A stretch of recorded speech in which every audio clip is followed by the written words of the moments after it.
Hello everyone, welcome to a new Substance Designer tutorial. This is part 4 in which we are going to talk about the fxmap node.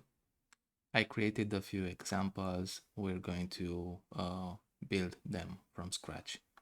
But before jumping in, I want to show you what they do.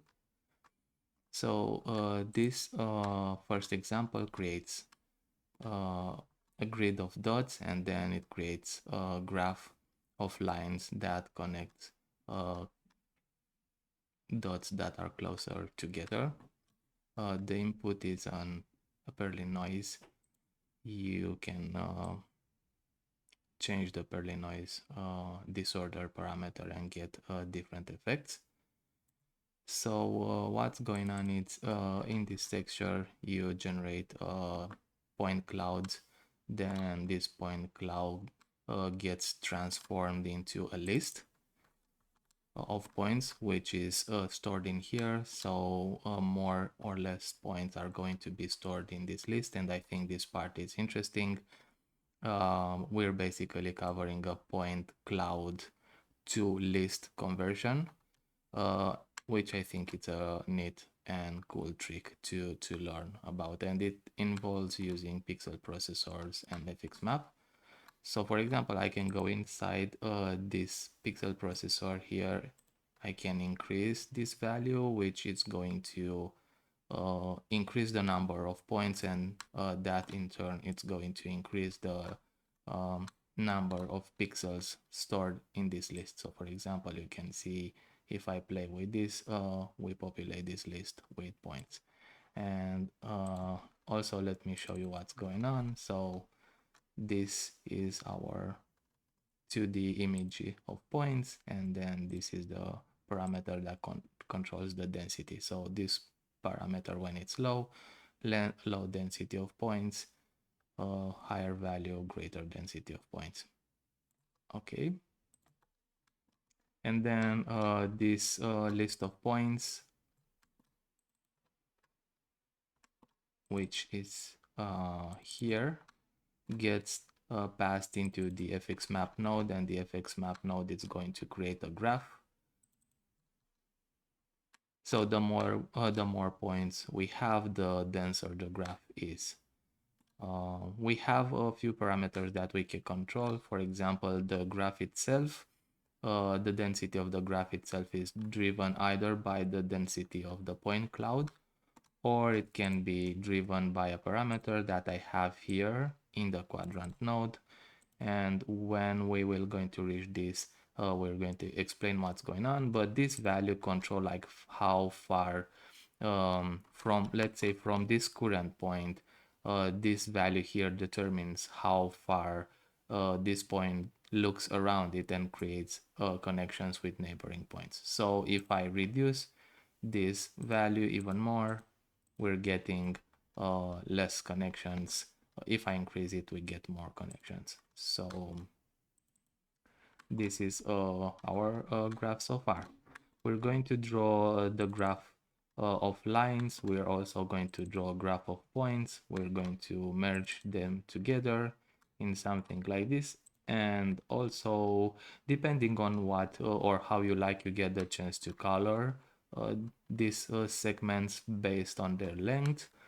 And also, if you want, you can add some glow or diffusion based on this mask. This is totally aleatory, or yeah, up to your choice. Maybe the final effect we're going to stop with this graph here, and feel free to color it however you want. So the key idea is that you're going to have a grayscale or a height map that you input to a point cloud generator, and then you take this point cloud generator and turn it into a list, and then this list gets into the fxmap node that reads this data list and creates the drawing. Okay, and this is again coming back to what we've been discussing. fxmap node, it's powerful when you think about it like, hey, I can just divide my entire thinking or my entire process in working with data, generating the data and drawing it. So separating those two things is very interesting and powerful. And we're going to see exactly what I'm talking about just in a minute. Okay, I have another similar example. So you can input, for example, like any kind of black and white image can go um, into this algorithm, and then it's going to generate on those value a density of points, and then you have the possibility to control uh, the number of connections from each point to its neighbors. And this entire thing, this entire network of lines is going to reveal the image itself. I have a black and white portrait that I'm using. Feel free to download any image that you want, or take a photo of your own and use it. I just downloaded this image from the internet. I don't own the rights to it, so I'm not sure if that's okay to show the image itself. But if I go here, you can see the point cloud uh, density based on the portrait itself. You can barely see a face. You have like eyes, nose, mouth, and the entire face. Okay, great. So those two examples here are similar, but just have a different input. In one case, we have the Perlin noise as an input, and in the other case, we have a black and white portrait. In this example, we're going to create or we're going to use a Perlin noise node to distort a 2D grid of squares or rectangles, more likely, and then we want to resize these rectangles such that they don't overlap. So you can see that they're like very close together, but they are not touching. You can just go here and change the Perlin noise itself.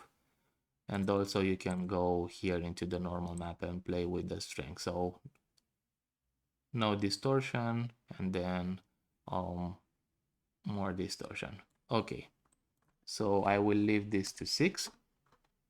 And what's happening here is that I'm generating a list of points stored in a one-dimensional texture. So this is a grid of 32 by 32 point positions stored in this texture, right? So I have my data here, and then I can just take the fx map node and draw this data. So maybe let me do this. I will need to probably simplify this fx map a bit. Also take this one and just use the points themselves just to show you the grid. Plug this thing here inside. Double click to see what's going on. Focus, nothing happened, no worries. We need to simplify a few things. Into luminosity, I will want to put a 1 here. Okay, still we don't see anything. That's because we're missing size. Let me go in here and just do something like this. Yeah, so currently this is what we have. And I don't want to see the distorted field. Okay, it seems that I was doing something maybe here or here. Okay, so I just want to see the points themselves. So yeah, this is a grid that I'm creating a grid of squares, and then I use the normal map to distort their positions. Okay, so this is what's going on.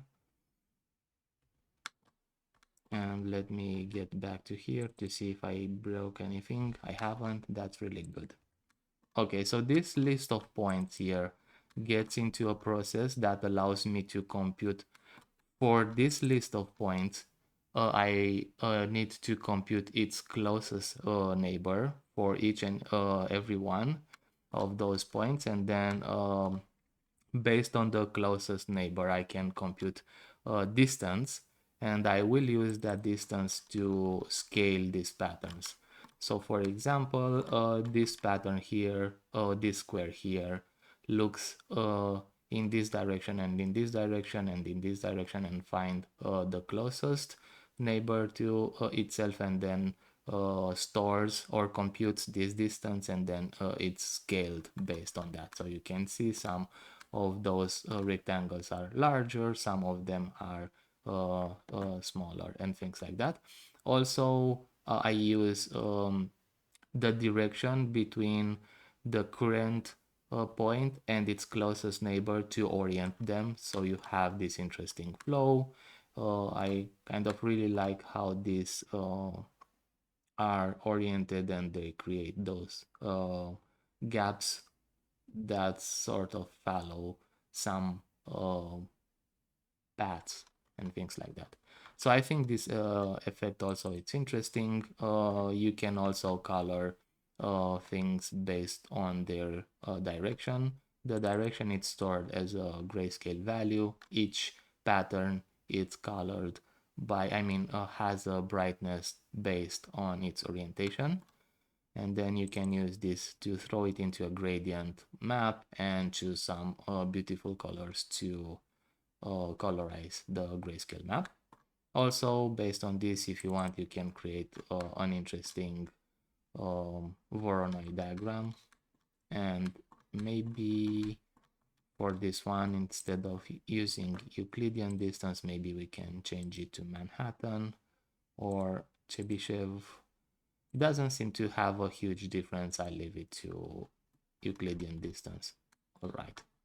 So then you can get again to change this configuration.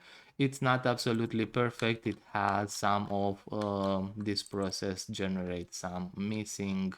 Sometimes you're going to have one or two missing squares, and also has a fix that I need to do, but 99% of the time it works, and I think it generates an interesting pattern. So maybe you can use this to generate an interesting I don't know, stone with grass patterns and stuff like that. Okay, and lastly, in our last example, we're going to use the a similar technique to what we've been doing so far. So in our previous um, sessions, we learned how to draw um, with the FX map node, and we used most of the time math functions, but in this case I want to show you that you can use the spline quadratic node, and this is of course generating a spline, but then you can take this information from the spline itself. So you can take the data coordinates and the data tangents, or basically the velocity vectors, and use this information to scatter or to generate new drawings that sit on top of your spline itself. So now you can just go here and change the drawing or the path of the spline, and everything adjust accordingly. So I think this is neat, and of course you want to be able to draw complex drawing fast. Let's say that you have some really crazy ornament that you need to draw, and then you don't want to draw it manually or anything like that. And also you want to have control over it. So for example, what if you want to change things? Maybe people are saying, yeah, I really like this pattern, but can you make it such that I have longer leaves at the end of the spline itself and shorter leaves at the beginning of the spline, where you have this control right now. So for example, you can do all sorts of things. Not to mention that you still have control. You can go inside and say, well, I want maybe more or less leaves. So you can just go in here and play with these parameters. So instead of 64, you can put 32, and then you get more leaves or maybe less leaves depending on what you want. I'm going to leave it back to 64. Okay, and then you also get to play with all the parameters that I set here as well. You can change the length, you can change the curvature and things like that. So I think this is also an interesting result. I'm going to hit a couple of undos just to bring back the original shape of the spline. Okay, I think it was like this. Great, so let's jump in. We're going to start with this example where we create this beautiful graph. I want to show you a few things. Maybe it's we can divide this part into a few subparts. This is the actual point cloud generation, so I'll do this, or maybe density point cloud, I would say.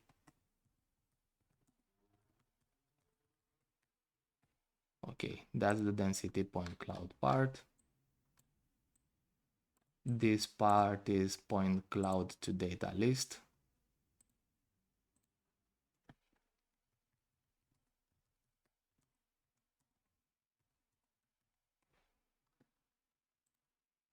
Okay, and then this part here, it's the drawing itself. So let me just frame this. Okay, this is the drawing itself.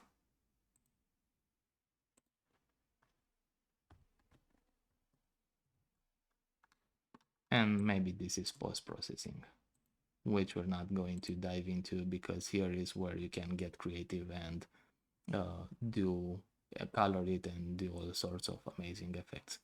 So post-process, simple. Okay, so we're going to use the blue noise. I don't think you used it often. So the blue noise allows us to sample some points from it that are almost evenly spread apart. So the noise itself has a noisy configuration, so it's not a grid. The points are randomly distributed into this space, but somehow they seems to be like almost have equal spacing between them. So it's the blue noise 256. I always confuse them, not sure which one. I think it's the second one. Let me try and do this. Link. Yeah. Okay, so yeah, this is the noise. And I want to show you briefly the difference between the blue noise and a regular white noise. So white noise, I want to make them the same resolution. So both of them are 256 by 256. And if I put a histogram scan after this, histogram scan, and then increase the contrast to maximum and then use like a 0.01, you see we're catching some dots that seem to be almost evenly spread apart. It seems like they're respecting each other boundaries. But instead, if we do the same to white noise, you see how we have like a less even distribution. So it seems this seems to be more patchy. Okay, so for this for this example, I'm going to use the blue noise, which seems to be more evenly distributed. Okay, and I'm going to take this blue noise and throw it, instead of throwing it into a histogram scan, I will be throwing it into a pixel processor. Okay, I need to change the output size to absolute, so it's the same size, 256 to 56. Go inside this one. Okay, get flow 2. In order to go inside a pixel processor or an FX map node, I hit Ctrl plus E. Also, they have this edit function, but I got so used to it that I don't think about it. Okay, so I need to bring the information inside. That's my blue noise. And I'm going to say like, if the current pixel is lower than a certain value, make it white, otherwise make everything black.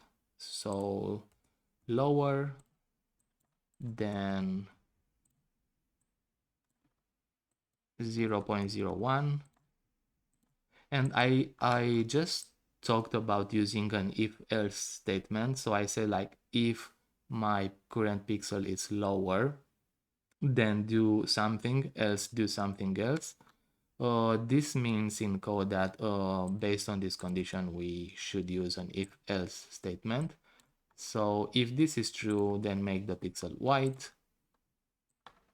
else make the pixel black. So white, black, set this as an output. Okay, and then if I change this value, then I get more or less points. Good.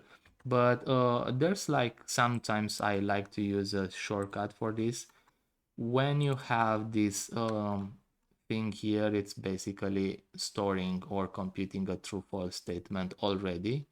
So this is saying true or false, and you can convert this thing into a float value. This is a boolean, and you can convert it into a float. So true is 1, false is 0. You can just say to float, I mean boolean to float. So you can do this as well, set as an output node, and it's the same thing as this. So in this case, I'll be using this shortcut just to show you that you have multiple ways of doing things. Okay, but instead of using a constant value here, I can use a gradient, and this is what I want to do. So I'm just going to use a gradient for now.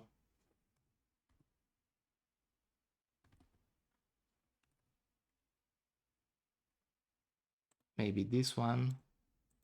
The gradient itself doesn't matter. You can make it the same size, but it doesn't matter if it's not the same size.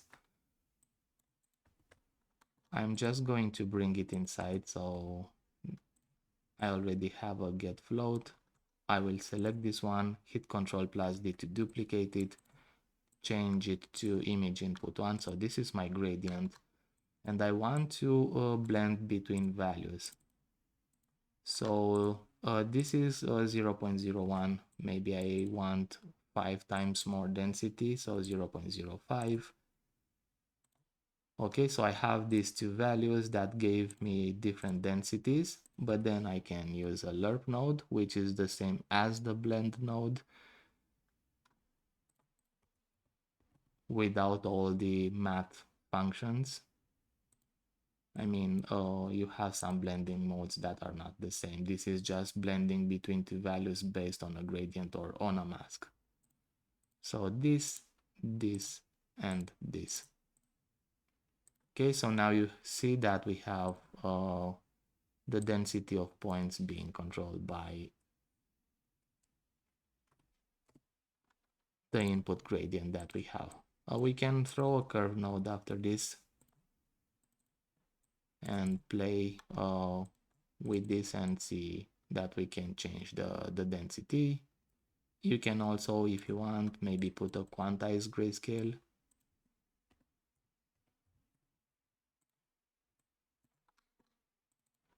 Okay, and then maybe 4 steps and put a auto levels. So you can see the density now. It's not like very smooth transition, but it has some visible steps. Okay, so this is an interesting effect, and I just wanted to show you, but we're going to use a Perlin noise, of course, because it is my favorite noise. And then plug this thing here. So we're getting some densities based on the Perlin noise. I will decrease its size or scale to maybe 3 or 4. I think 3 might be interesting. I don't think I used this scale in my previous examples. I will set this to 0 and then maybe this to a lower density like 5. something like this. Okay, so we have a grid of points.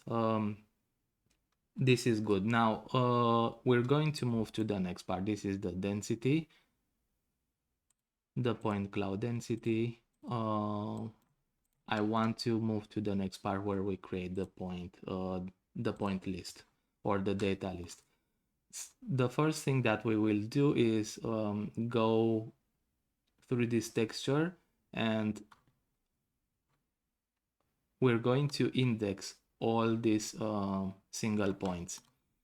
So for example, this one is going to be 1, this will be 2, 3, 4, and things like that. I think you can also use the flood fill to index. That's going to do the trick. But I want to actually do it in a different way using the FX map. So you can just put a flood fill to index after this, and it's going to take every single point and count it. And that should work. The only problem is that flood fill takes into account if you have connected islands. For example, let me increase really the number of points. So in this region where you have these 3 points, the flood fill is going to consider maybe this entire island.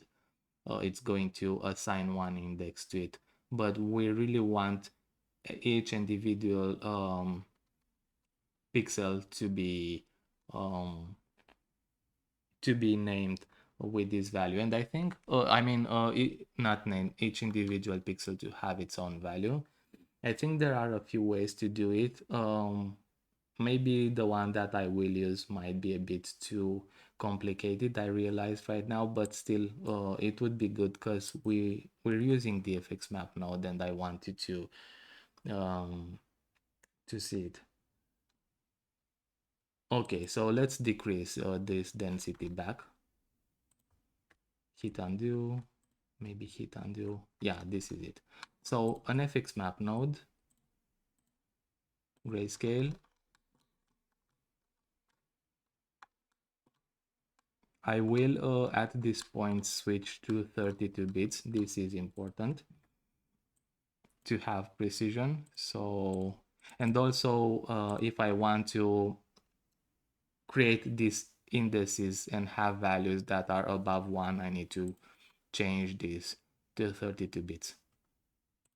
So in 16 bits, you can only store values between 0 and 1. If you have values below 0 and above 1, you need to switch to 32 bits. Good.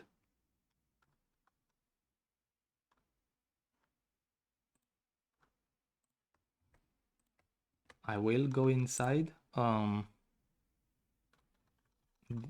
This is the FX map node. It needs to be 256 by 256 as resolution as well. So output size absolute. Now it's the same size as my pixel processor.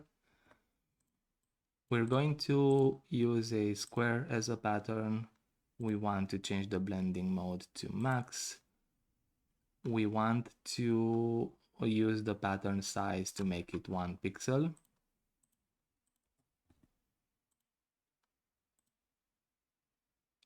So for that, we need to take the size, which is 256 by 256, and divide 1 by the size. Division. Set this as an output. Now we have a single pixel in the center. We want to move the pixel into this corner. So go here into branch offset minus 0.5 and minus 0.5. Okay, we have it in the corner. Then the next thing that we want to do is we want to populate this entire drawing with to fill this entire space with points one by one. So this will be the first one, and then add another one and another one and another one and so on until we fill the entire space. So let us do this. I will use 2 iterate nodes, this one, another one. I will use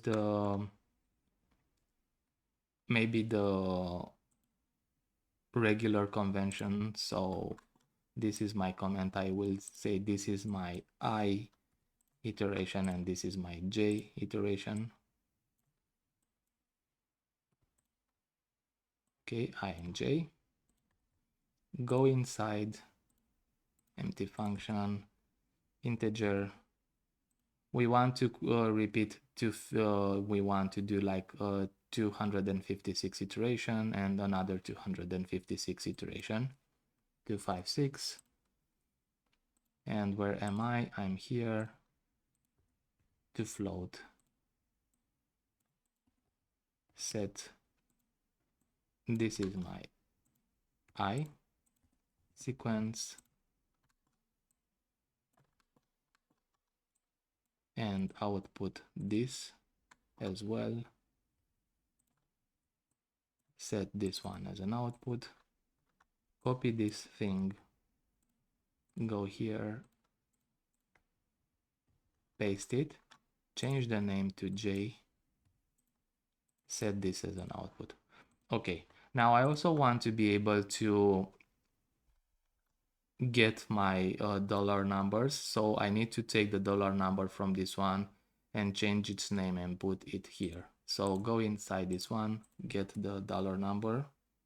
So get float, dollar number, and I will name it J++.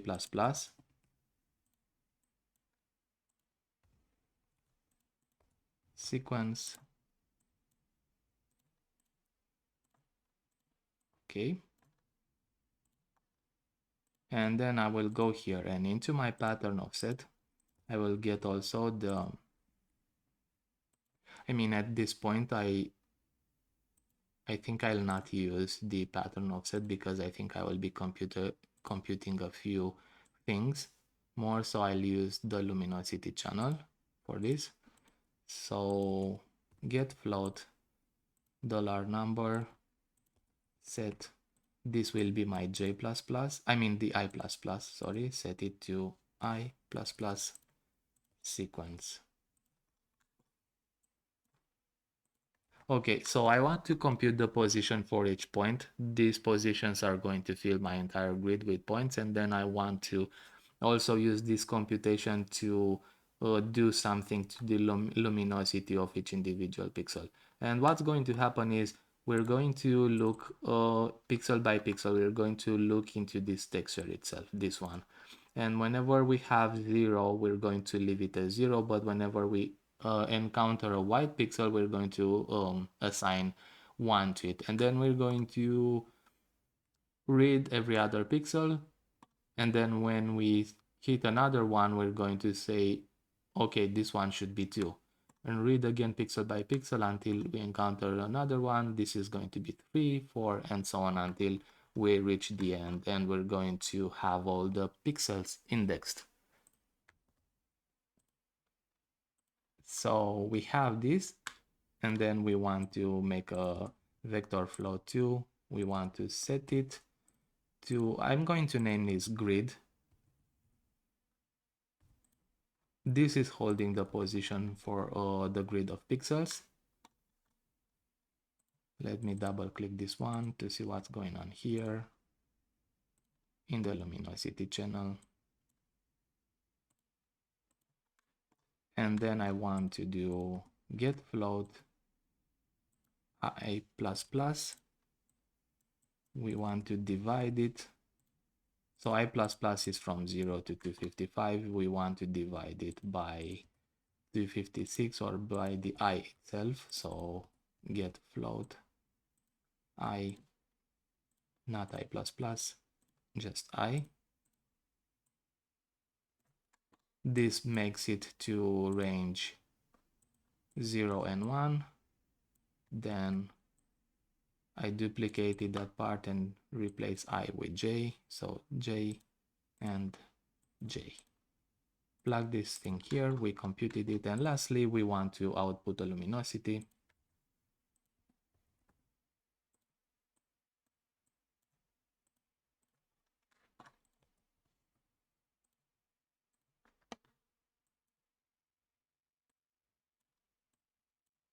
So now I think my entire grid should be filled with points if everything was correct. Not yet, because I haven't used this. So we generated this grid variable, but we need to provide it where it's needed, and also I need to set those to the last one as a root, and go here into pattern offset, get float 2, and then I should get the grid. So I think now everything should turn white. It does. Then it means that if I go here into luminosity and change this value, this is what I'm outputting. So every single pixel it's colored by this. Okay, great. We have this point, but now we want to count how many pixels we have in this map. So to do that, we need to create a variable here at the top, and initialize it with 0 and set it, and I'm going to name this index.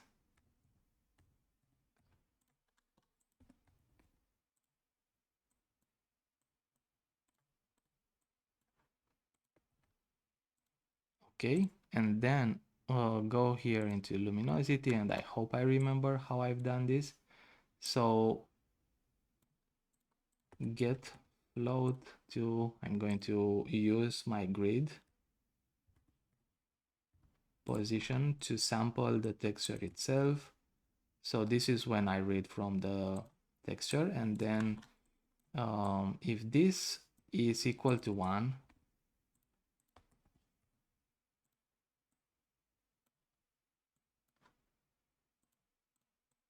then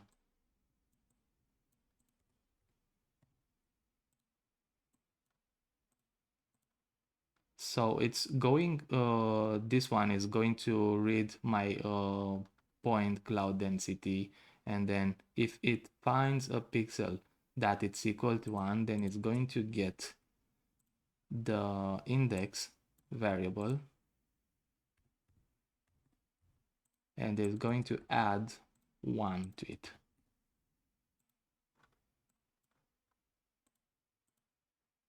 Okay, so in case a pixel from the image itself it's equal to 1. Otherwise, we're just going to leave the index alone, so don't do anything to it.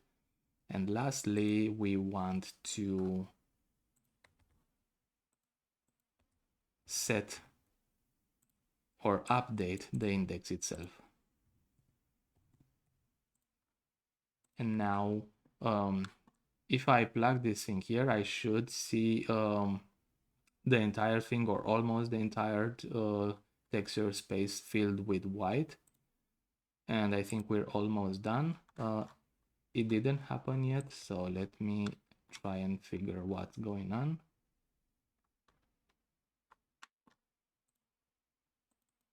Oh, it did. I was seeing I was having this pixel processor as an active. So now everything happened here. It started with 0. Let me decrease the density for a bit, maybe to 1. Okay. So if I go here and activate this panel that shows me the values from the pixel, now you should look here at the V. V says 0, now it says 1, now it says 2. I mean, yeah, actually not here to V, but to those value R, G, and B. So this is 0, this is 1, this is 2, 3, 4, and things like that. So it seems that it's counting. Let me throw in auto levels node after it. So you can see actually these bands going on. Maybe decrease things even more.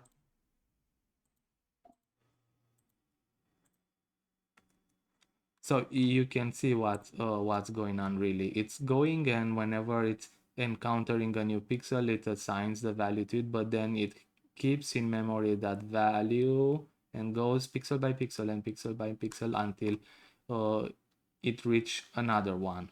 Okay, and then here the index increases once more, and it keeps the same value until it gets another one. Okay, so we're almost there. We just need to multiply this texture by the pixels themselves in order to get rid of all this space that it's filled with extra information that we don't want. So for example, here we have the pixel that has the index increased. I only want that pixel to hold this index, not all the entire space until we get to the next one. So that's simple to do. You just go in here into luminosity and multiply this thing by the image itself. So that's the image that only contains pixels with the value 1, and then you multiply this and you get only this stuff. So now we have it. I will delete the auto levels node, but with my fx map node selected, I will go here and look at the values. So this is with index 1, this is with index 3, this is with index 2, and so on. Maybe the last one, I think the last one is here. This is the index 36. So we currently have like 36 points. Okay, I will get back here and increase this back to 1 so we have more points. Okay, we had successfully made the point cloud. We indexed the points. Now we want to do something else. We want to use this information, to use the index to convert it to a position. So once more, let me explain what we're going to do. We're going to take these pixels and we use their index to move them, to move the first pixel, the pixel with the first index or with index 1, we're going to move it here into the position 1. And then the next pixel that has index 2 is going to be moved here next to it in the position 2 and 3 and 4 and 5, and so we're going to use this index to shift the pixels to one by one fill continuously, row by row, this entire texture, or how many positions they actually need. So for this we want to convert index to position. So pixel processor, make it absolute, color it's good, make it 32 bits.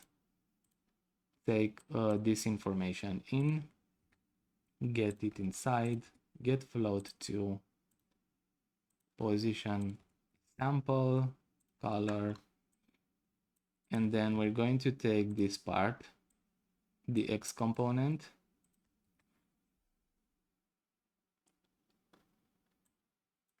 let me actually get back to it, and instead of sampling a color, so we don't have a color here, we have a black and white image that contains indices, so sample grayscale. Okay, so this contains the number from 1 to whatever the last one here is. Maybe the last one, I think it's this, around 329. So let's convert this to position. So we need to take this, and we will be using a few math functions, and at this point I feel it might be just easy to follow me through this and then think about what happened, but I will do a mod to 56.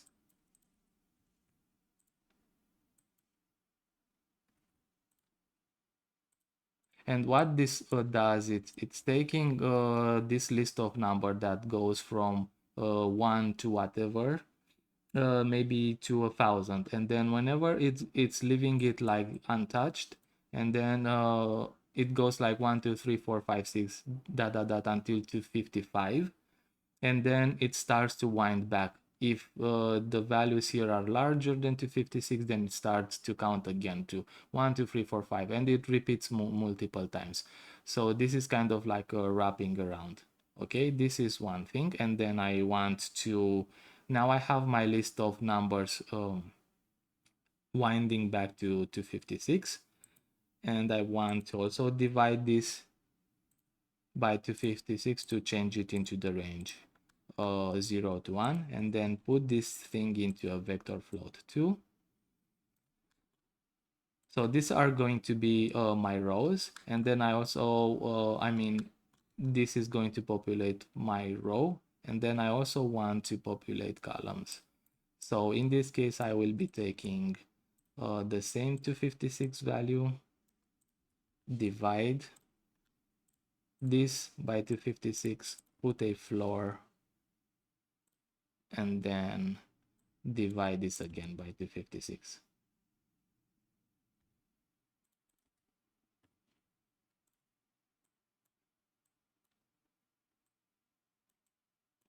Okay, so this part here, this part of the vector, it's filling my rows with pixels one by one, and this part here, it's filling every other row. Once the first row is full, then this part here ensures that things move to the next row.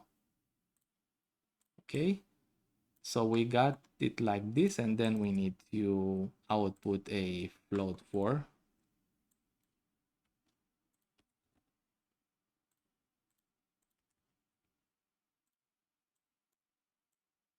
And I'm just going for the blue channel. I will leave it like this for now, but I might be populating this a bit later, and put this thing here, set this as an output, and let's preview what happened. Okay, so you see we're having kind of red dots, and then we have suddenly this line uh, where from bright red points, we start again with darker red points. And this means that at this point in time, this index to position found out that we already filled a line, and it's switching to the next one. And if I go here and increase the points, the number of points, you'll see that we're having more of this. So every single of these bands going on, it's pointing out that we will be moving to a next row. Okay, let me also make sure that this has the right values. So 0 is lower than 1, lower than 1. Okay, I think this should be right. We will be testing it. Let me also have a look at here and see what I've put in the blue channel as well. Okay, yeah, so in the blue channel itself, in the blue and alpha, I put the position itself because we're going to use this information. So let me do the same here. Okay, so instead of doing this, the RNG contains the index to position information, and Z and W are containing the actual position texture itself. Okay, good. Now we have this part. We need to take all these pixels and actually move them into their respective positions, right? So we're going to use a FX map for this, and we're going to use another interesting technique. So it should be color, it should be absolute 256 by 256. I will do the roughness to 0. I will also do 32 bits. Plug this thing here inside. Go here. For the pattern, we're going to use a square. For the blending mode, we're going to use a max. For the luminosity channel, we're going to leave it like this for now, but we'll be doing a function that will change the position of the pixel and move them around in this channel. Okay, so I need to do 8 of these quadrant nodes after this, and those 8 quadrant nodes correspond to the size resolution here. So the log base 2 of 256 is 8. That's why we need to do 8 things like that. So let me just do it.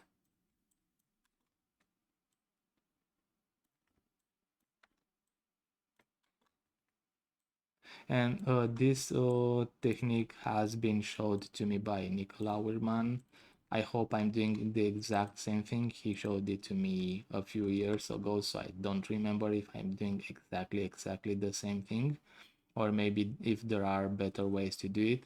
I mean, I'm pretty sure you can do it with the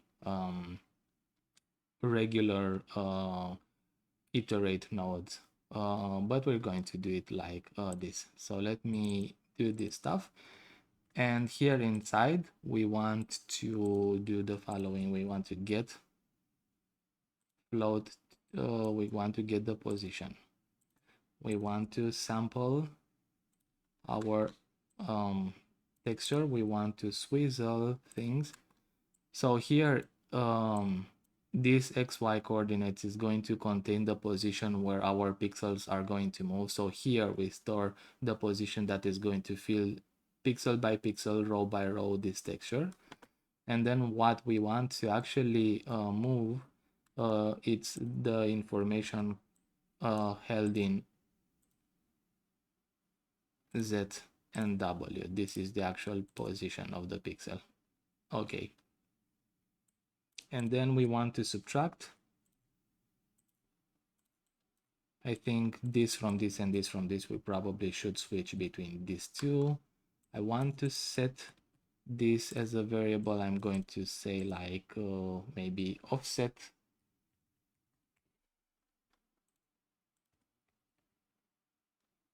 Okay, so this is the shifting pixels stored in this value, and this is the actual values of the pixels themselves.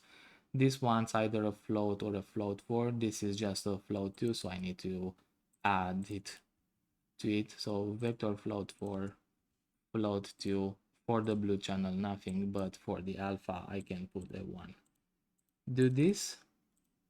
Now, the entire grid was filled with position vectors, but now if I go here into pattern offset and get the offset variable,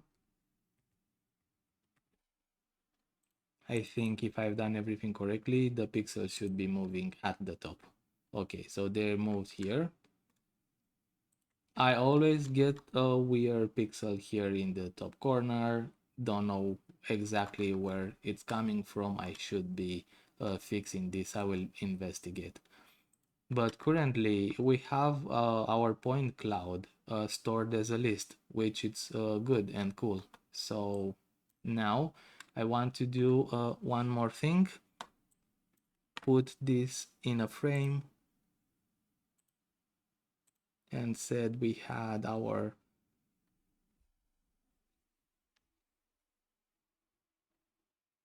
point cloud to list.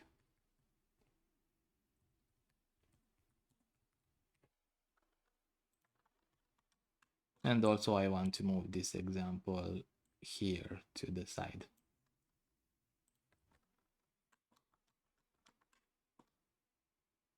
Then I want to use the min max node to get the number of points from here.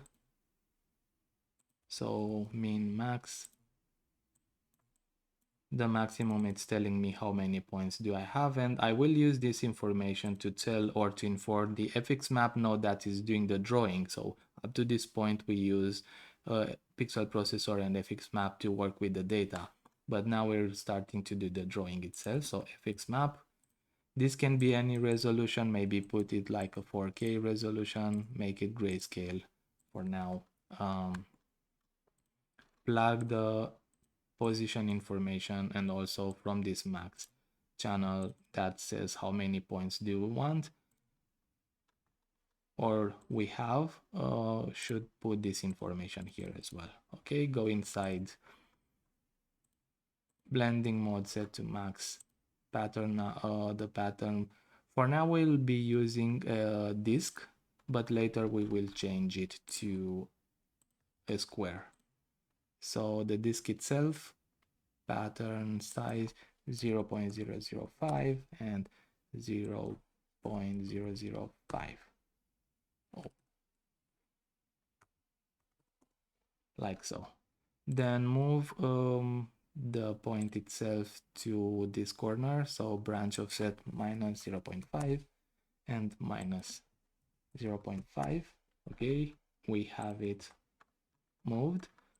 Then we want to use an iterate node, and inside we're going to get float, and our input, this input here, it's this value coming from here. So this specifies for us how many times the fx map node iterates.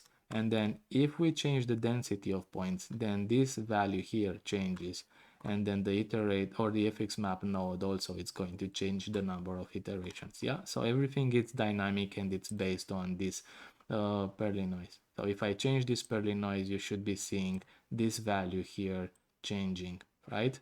And also this value here is fed into the fx map and is going to change how many times do we iterate. Okay, set it as a root, but go here, input set. Let's do our naming convention. I will be saying this is pt num0. I mean num-pt0, sorry. Sequence, and also I want to convert this to an integer, so to integer, and do this, set this one as an output. Okay, good. I think we have it. Now we want to draw the points themselves, so go here into the quadrant node, because I will be computing a few things and then put those computation in some variables, and from those variables I'm going to send them into the relevant channels. So from luminosity I'll be sending into pattern offset, into pattern size, and into pattern rotation. So for this reason I want to go in here and do my preparations. So get float dollar number, set it to ptnum1. I mean, it's 0, I think. Let me double check. I need to make sure that num-pt is 0, ptnum 0, 0. Then sequence. And for now, I don't think I'll do my t0 parameter. Maybe I'll do it, just don't know yet. But I want to read my from my positions texture from this one. And up to this point, if you remember, we had all the time when we had a grid, we use a nested loop, but now we only have one iterate node, one loop. And that's not too bad. I also want to show you how to use the number of iterations to go pixel by pixel onto the end of the row and then move back to the next row and continue and things like that. Okay, so we need to go here and read from this texture, and then based on the information that we get here, we need to draw the points into this space. Okay, so I have the point, the ptnum0, so get ptnum0, and my texture itself is 256 by 256. I think you'll start to recognize what I'm doing. We've done a similar thing when we created our index. I think, yeah, it's exactly the same thing when we did the index to position, right? So kind of this is the index of the current pixel, and we need to convert it to positions such that it's going to go one by one into the space itself. Okay, so let me do it. So a mod 256,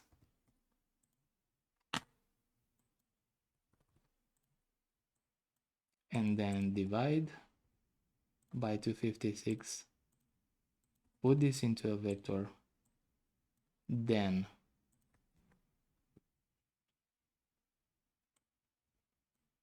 divide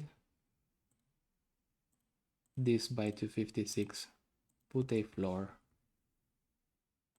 and divide again by 256 to bring it into the 0 to 1 range. Okay. We store this as position, so set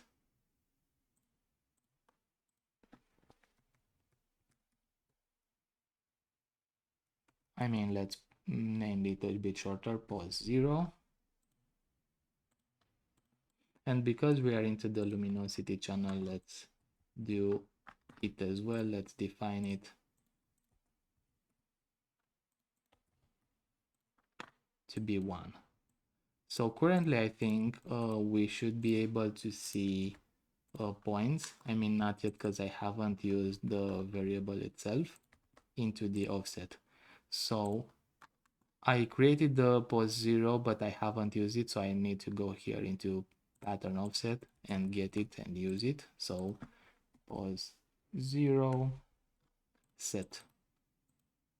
Okay, so it seems that it's doing for us a thing. It's basically doing the same thing here, but I don't want that. So instead I want to read from it. Okay, from the texture. So the texture here, it's organized like this, but I'm interested in the information that it has. So what I need to do here is into this thing, I want to sample the actual information, sample color and swizzle flow too. So this part that it's currently stored into the position did the same thing as here. So did point by point, filled row by row, the space, but that part was meant to actually read from this texture. And then I'm reading the information from this texture, and each pixel in this texture has actual a different information. And now if I plug this thing here and visualize what's going on, then I get my points into this space. Okay, and also this actually kind of can work like increasing the resolution of the image. This up to this point, this part is the same as this. This is 256 by 256. This is 4K. Okay, so we just read the points and use a larger texture, and at each point in this texture we placed a dot. Okay, good. But now we want to, instead of having these dots, I'll be leaving this because maybe we will use it, and I'm just duplicating. So instead of the dots, I want to create connections between the points. So between the current point and its neighbor. Okay, so it would be amazing if I remember how I've done it. I might just be sneaking into my example here. So I know that I have a nested loop, but just want to first of all give it a try. Because all the time, maybe if you think about it, I came up with the idea. Seems to be like I've done a few ideas today and don't remember exactly, but I think I remember how I've done it. So first of all, I think I need another iterate node because I already went through the list of points, and then I want to go again through all the points, right? So I need to do the same things again. And I will be copying this part, put it here, and I will be changing the numpt to numpt -1. Set it as an output, set this one as an output, set as root. Go here, get the dollar number, set it to ptnum -1.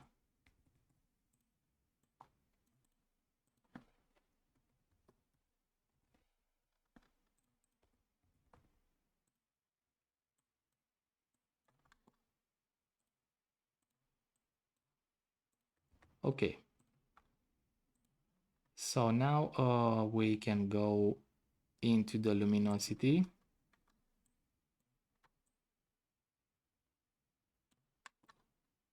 And this part here is where I went through the entire list of points. And I read their positions, and then I stored that information into this variable. But now I want to do the same thing, but instead of using the ptnum0, I'll be using the ptnum -1. So I just duplicated this. It's ptnum -1. Okay, now I need to do the average of these things.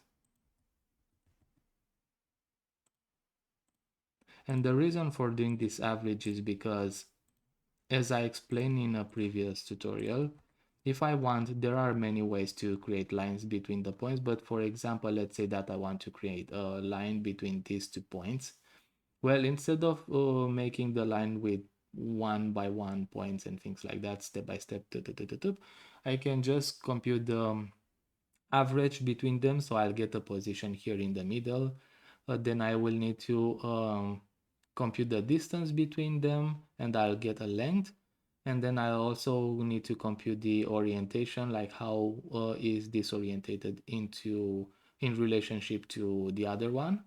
And then just draw a rectangle. So the rectangle would be with its position here in the middle. The length is going to be given by this distance, and the rotation is going to be given by the relative angles of these two things together. So I'm currently computing the average, and I think I can already put it here. Okay, that's totally fine. That was expected. Let me to make sure that nothing really crazy is going on, let me decrease this to 0 0.01. Okay, so we have less points.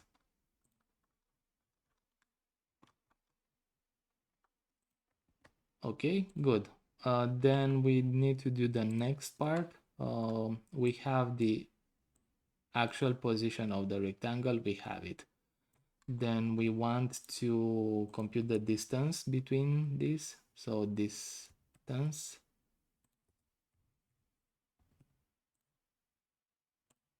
between this and this. I will be storing this as length set to len, then sequence, plug this thing here, plug this thing here. And lastly, we need to compute an orientation. So I will be doing a subtract. I really want to also arrange this graph something like this. Okay, position, length, and then lastly do a subtraction. This subtraction is doing the difference between this vector and this vector is going to give you like this vector exactly from this to this or from this to this. And then we can use this information to compute the orientation of this vector. So for this, we have the arctangent 2, so a tan 2. And this is ranging from -pi to pi, but we want it to be from 0 to 1 because this is what the rotation channel in the FX map expects or wants to work with. So in order to do so, we need to divide by pi. And then we need to set, not yet, we need to change this. Now this is from -1 to 1. So we have this -1 to 1 to 0, 1 range. Now we can set it to rotation. So ROT, then sequence, then this, and this. Well, now we computed things. We need to apply those computations into the relevant channels. Okay, so first of all, we're going to do the length. For now, I will be disconnecting this just to make sure Substance doesn't crashes. And into the pattern size here, I will be inputting an empty function. So get float, we have len, that's the length of our rectangles.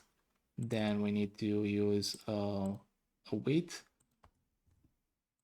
So a weight, it's going to be something that we decide. It's going to be 0.0025, something like this. Maybe we can change it. Then set this one as an output. And if we plug it back, we see a bunch of horizontal lines. That's a good sign with we're close. Lastly, we need to go into rotation, empty function, and get our rotation. So ROT. I just got a float and put the ROT here. Okay, so it did. And now this is like quite heavy to compute. This is a 4K texture and it has tons of lines. We can at this point we can either decrease the number of points here, but also maybe reduce the number of lines. So how to reduce the number of lines? Well, currently I'll be using maybe the luminosity, and I already computed the length. So currently if I want to just select lines that are shorter, maybe let's talk about this point. And this point right now has lines from itself to all the other points. But maybe I want only a few close points to it to have connections. Then I will be using this value here that I computed the length, right? And I will be saying like I only want some short lines to be drew. Otherwise, if the line is longer than a certain value, just don't draw it or don't draw it. Okay. Well, let's just do this. So I will be saying greater. So if what we computed here it's greater than maybe 0.1, then so whatever is greater than 0.1 I want to disappear, then make it black. Otherwise make it white. Okay, let's see what's happening. So currently this is the lines that we have. Too many, everything is white. But then if we put this here, now we have a graph. And it's also much faster to compute. So I can go in here and play with this disorder and everything changes. Okay, good. Now the last thing that I want to do is currently all my lines here are white. I think this is also interesting. Maybe I can leave it as this. We had in my previous example, I had it here. I had it like line segments. So you can just, if you want to use line segments, you can just go in here and instead of a disk, you should use a square. But for now, I'll be leaving this because I like how they kind of are getting thinner where the connecting points happen. Okay. So let me allow you to color the edges based on their length. So you can go in here and it's instead of plugging one here, you can just plug the length itself. So it's going to be dark because these lines are shorter, but maybe you can put an auto levels after this. And then you can put throw in a gradient map and then choose something maybe red for some things and maybe blue for other things. Okay.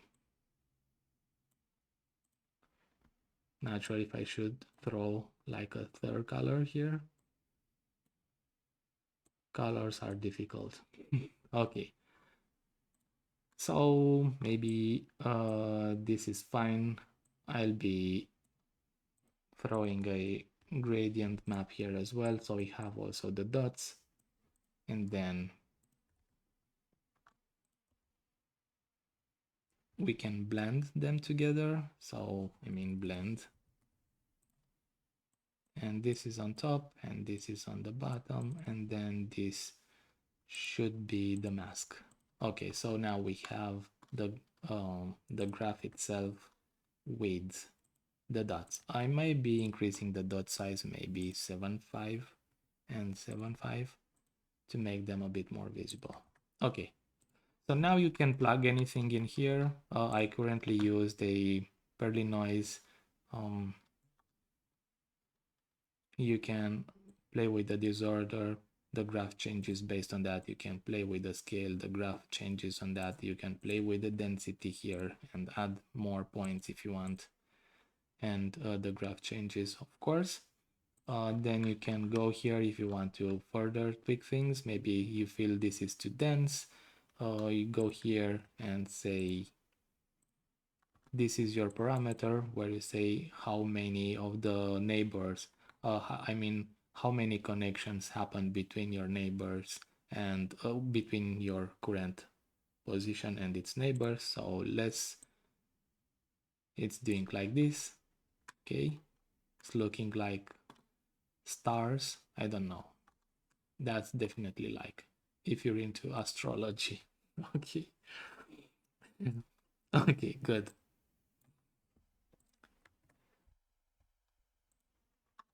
So definitely feel free to play with this. I will be duplicating this one.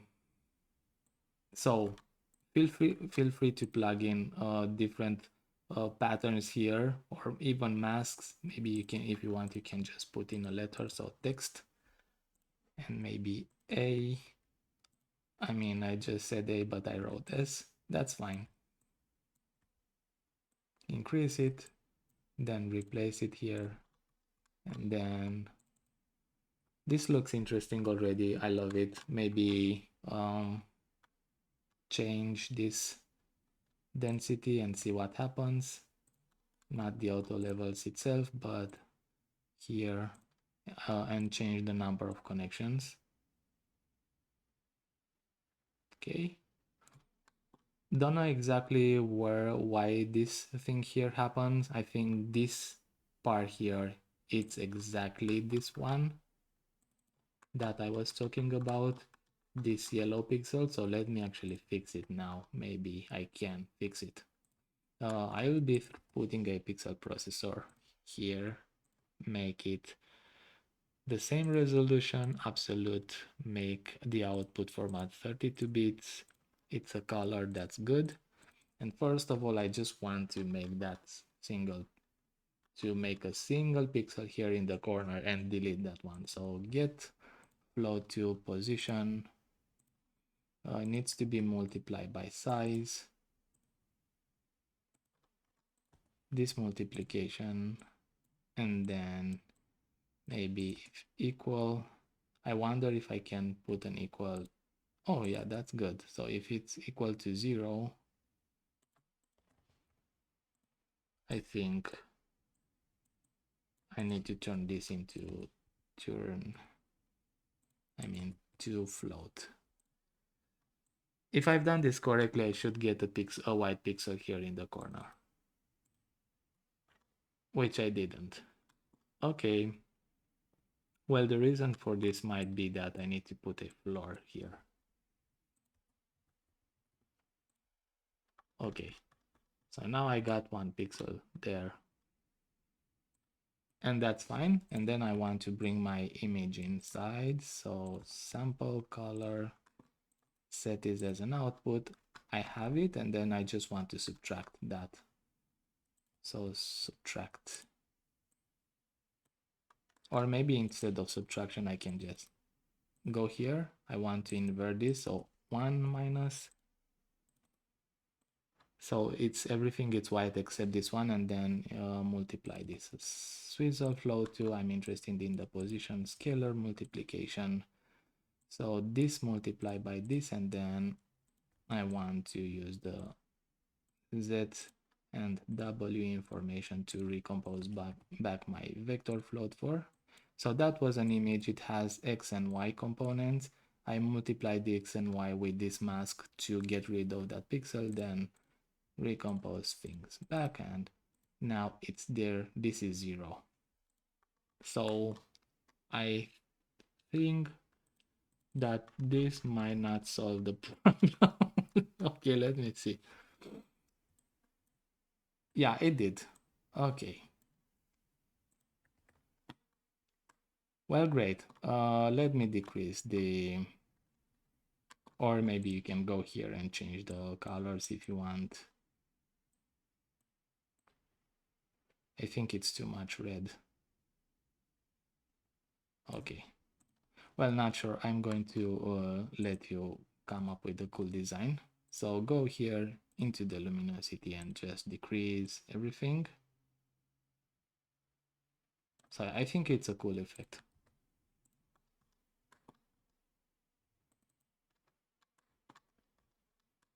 Great. And remember, you, instead of using, so I use the letter, I use a pearly noise, but you can do a black and white photo if you want, and you're going to get this kind of effect. Well, good. Now let's move on to this part where we have our grid like so, grid of rectangles. I mean, yeah, rectangles. So I will be duplicating only these two things. So a pearly noise and the normal map. The normal map has its intensity set to 6. Then I will create a pixel processor that it's of size, so has 1024 pixels as width. So for this I need to put 10 here. And then for the height, it only has 1 row. Then I want to output the format to 32 bits.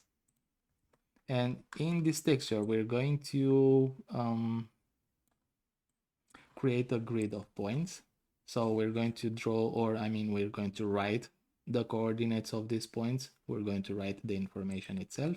So for that, I need to get the float to, this is the position. I also need to get the size.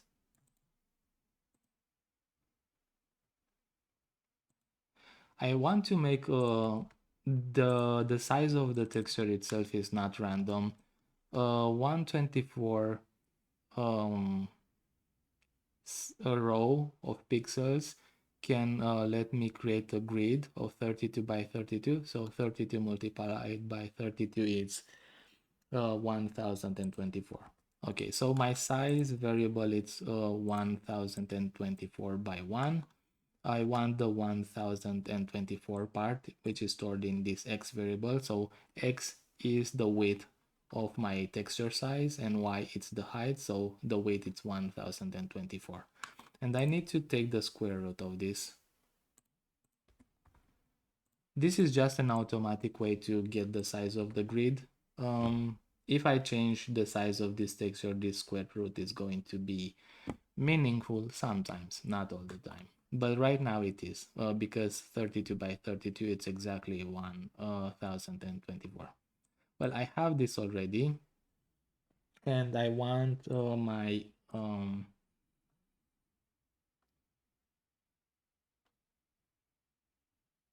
let me do this for now. If I output this, I get a gradient from 0 to white. I want to multiply this position by size. So multiply. Okay. Now this is currently between 0 and 1024 or so. Okay, and then I want to do a mod.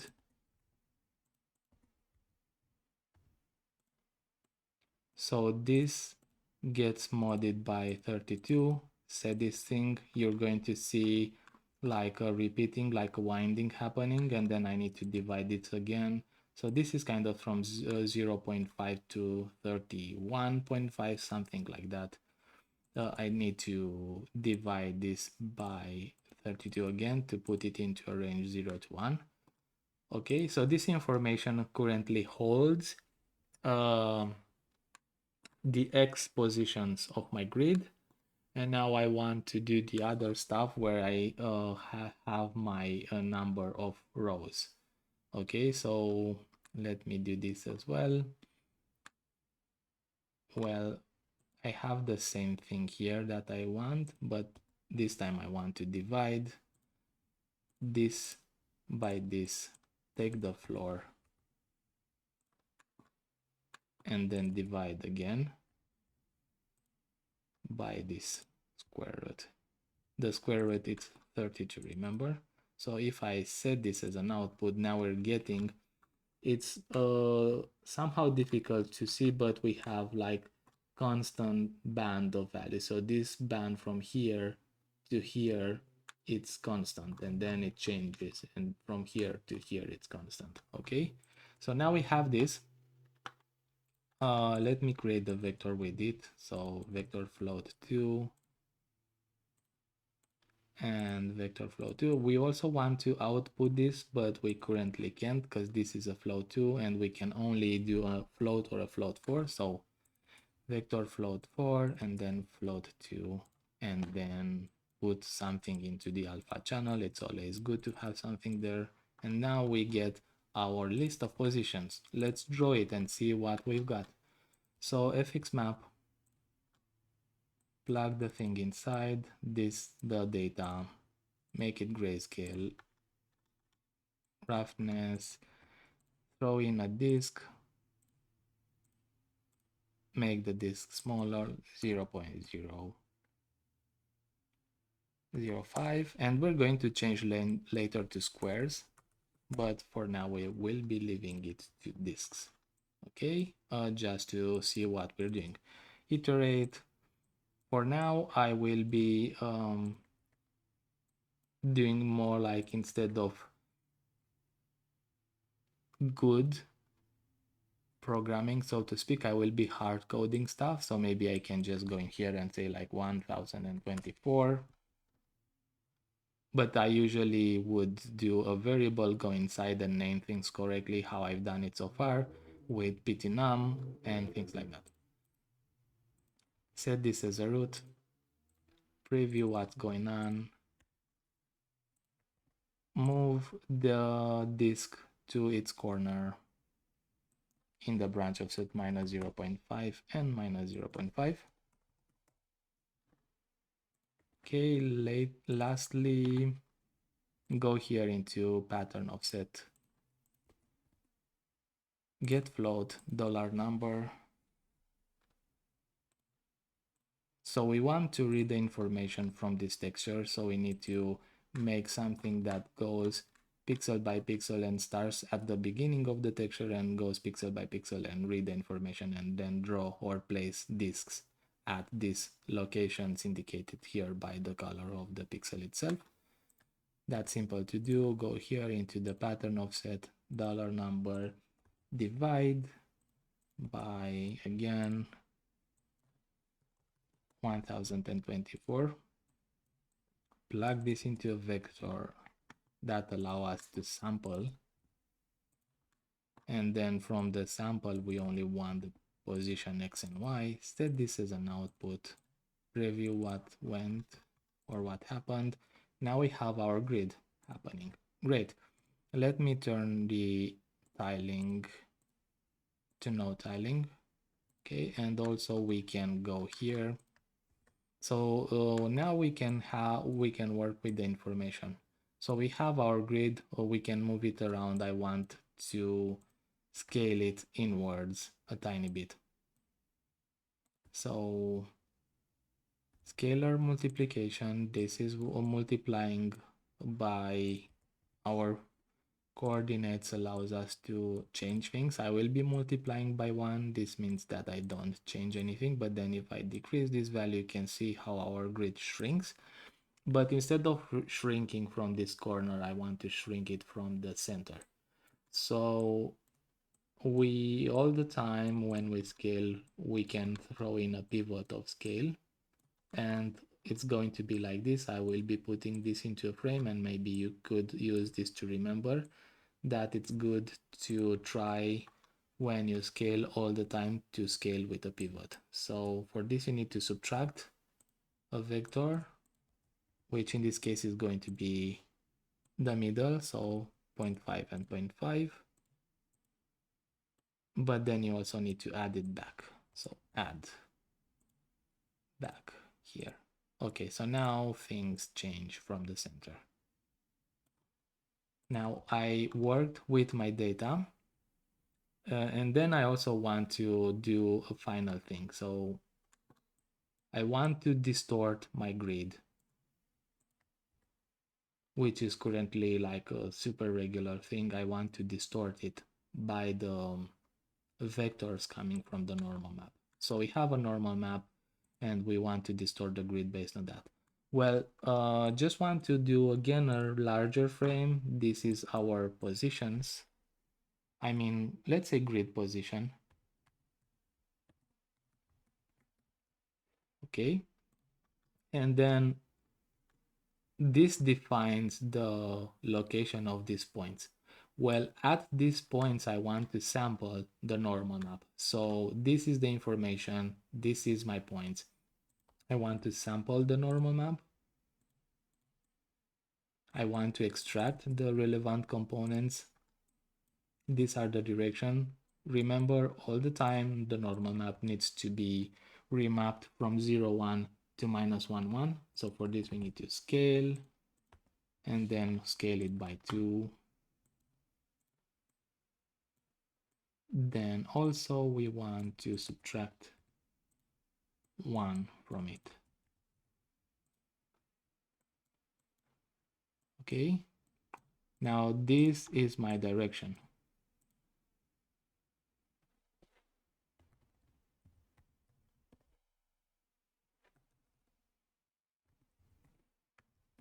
Okay, and then we just add the things together.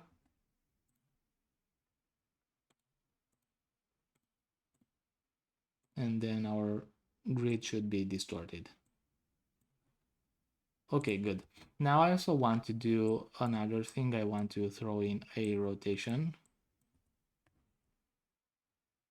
So this will get slightly swirly. So float.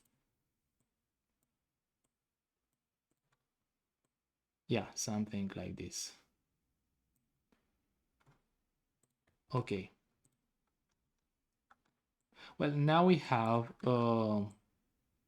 our data and we drew our grid. We want from this data, we want to find for each single point, for this point, for example, we want to find its closest neighbor. So this is the entire list, and we want to look into everything. And for each point, maybe for this one, we want to find its closest neighbor. Maybe it's this, maybe it's this, maybe it's this. We don't know for sure, but we want to find it. Okay. So for this, we're going to do cross, how to say it? We're going to do a cross reference check in which we're going to take every single pixel and measure the distance from itself to every other pixel. And for this, we're going to do a nice trick because pixel processor is amazing. It can do this computation almost instantaneously. So how to do it? Well, I need a pixel processor for this. I'm going to make it the size 124 by 124. So absolute and then 10 and then 10.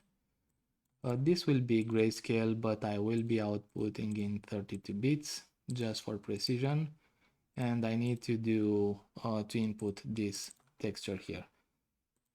So this is a 124 by 1 and this is 124 by 124. Get float, position and sample.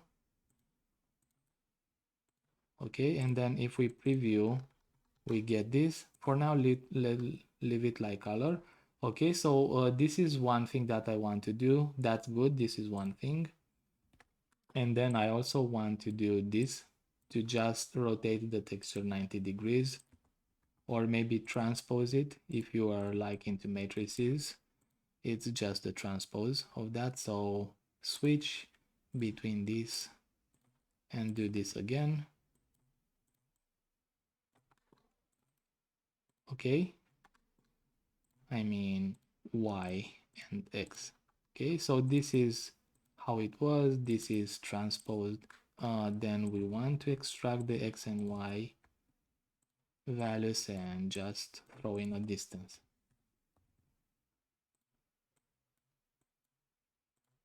So this cross distance matrix that you see here holds the information from every single point. This is the point to itself, the distance between the points to itself. This is the point itself to its next neighbor in the list and things like that. Okay.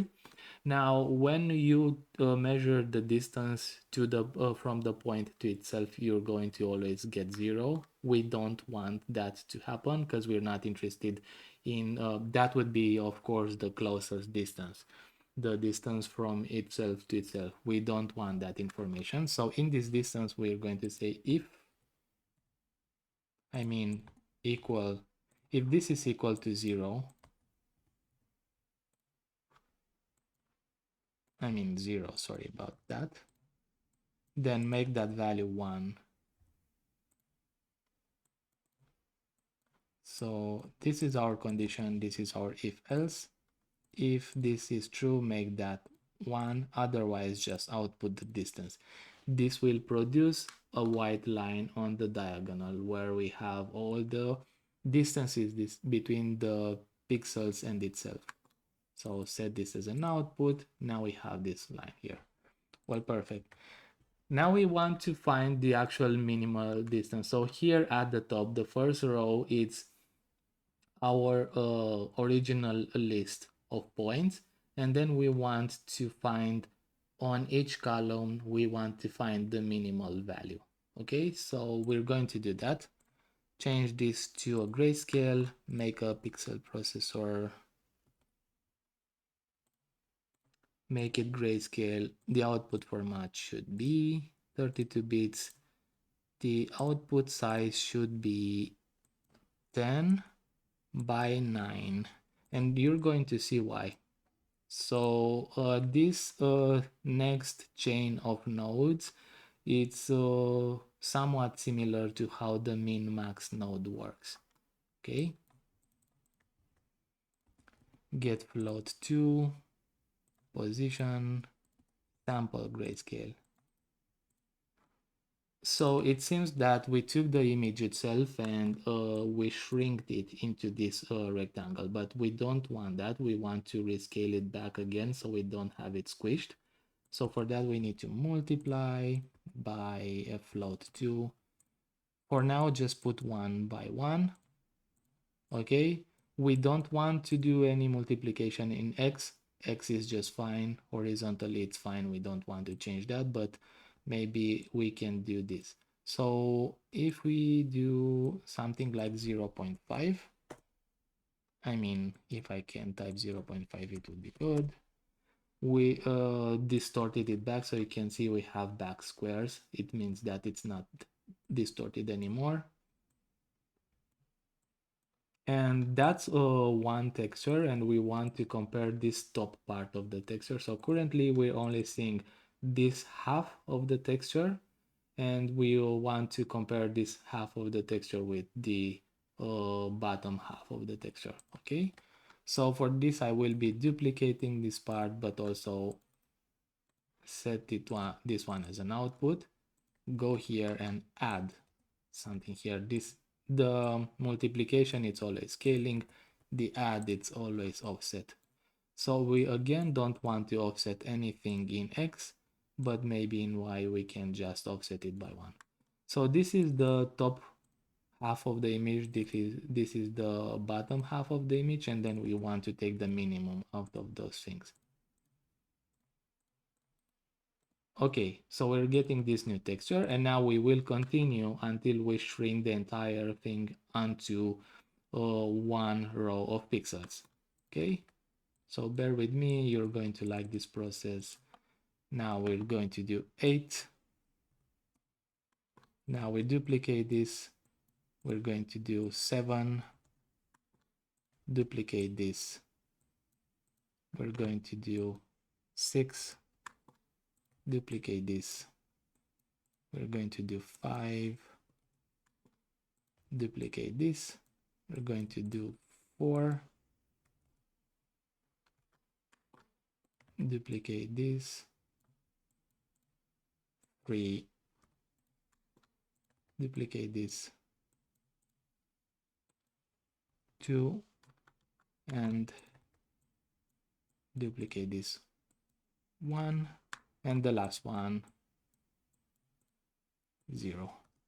So here we have managed to find, it's a bit difficult to see, but if you zoom in you would be seeing some variations in the gray values of the pixel.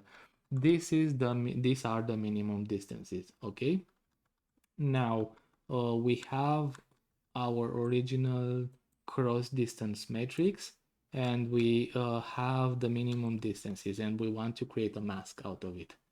So pixel processor,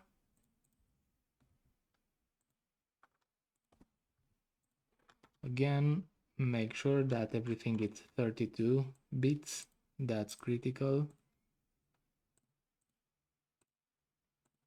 The size also should be 10 here and 10 here to have like a 124 by 124. Now plug this thing here and also plug this thing here. Okay, good. Get float, position, sample. This is our cross distance matrix if we see it. And then we also want to sample the minimum distance, which is these bands here. And then if we do like an equal and to float, we should get a mask. Okay, so on these white pixels, we're actually having the indices where the closest point itself. So now we have this mask, which is good. We need to bring in the actual positions themselves, and it needs to be this texture. Want to see it, so sample color, and it's image input 2, set it as an output. Okay, make this color for now, color. And I want to actually transpose this, so swizzle float 2 and y and x. I want to take the components that I'm interested in, which are x and y, scalar, multiply them, this and this. And then lastly, I want to recompose my float for with z and w. From here, vector float for this and this. If I set this as an output, now we get this part. So those are my closest points, and I want to turn this thing into a list. So another cool trick, so this is now, it's kind of a list, but it's large. I want to have all of this projected into this top line. Well, we have a trick for that, so just use the transform nodes. And then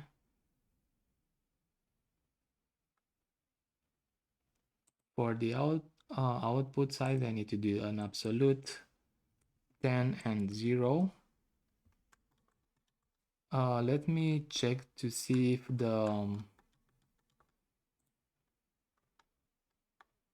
the filtering here should be bilinear. It's important. So go back to my example here. The filtering is bilinear. That's good. Need to bring this thing into a pixel processor of the same size. Absolute 10, 0, 32 bits. Go inside, get the information, sample color, swizzle flow 2. We need to multiply it by 1024. So our texture itself was having a height of 1024. Now when we squished it, we basically divide everything or made like an average. So we need to multiply this back again. 1024, and then vector float 4, float 2, nothing for blue but 1 for alpha. Set this as an output and then preview this. So now this is actually our list of closest points. This is the list of original points. This is the list of closest points. Okay, so it's not too visible. They're almost the same, but if I have this and this, okay, you can see like some of those points have disappeared. And this is the list of original points, and this is the closest points. Okay, good.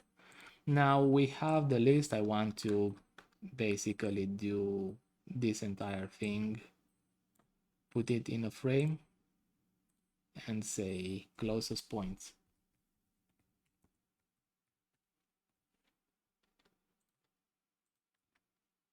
So from this information, we can, why did I delete my fx map node? Okay, I should leave it like this. Just wanted this back.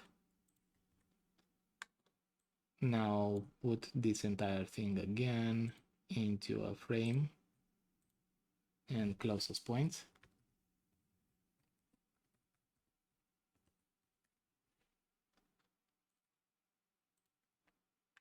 Okay, good. We have our original point, we have our closest points, we have the thing that draws it. Now I want to compute. First of all, I want to compute the size of the pattern. Because I have the current point and its closest, I can compute that distance and use that distance between the current dot and its neighbor to scale the dot itself by that size. So a pixel processor. Again, absolute size, it's going to be 10 by 0. It's going to take the original position. It's going to take the closest point. And I will be naming this as pattern size.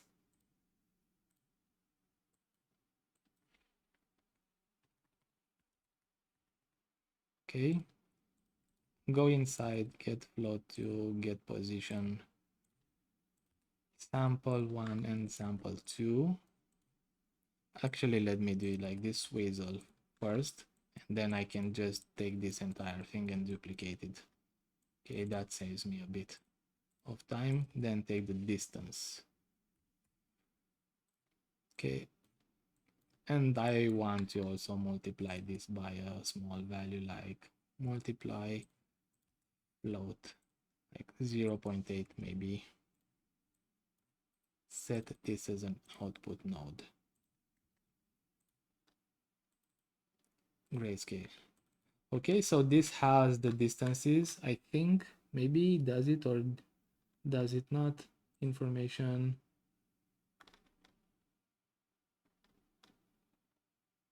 Yeah, it seems like it has values, but we're going to also see if it actually functions or not. Go here, focus on it. Pattern offset. I'm going to take this, copy it.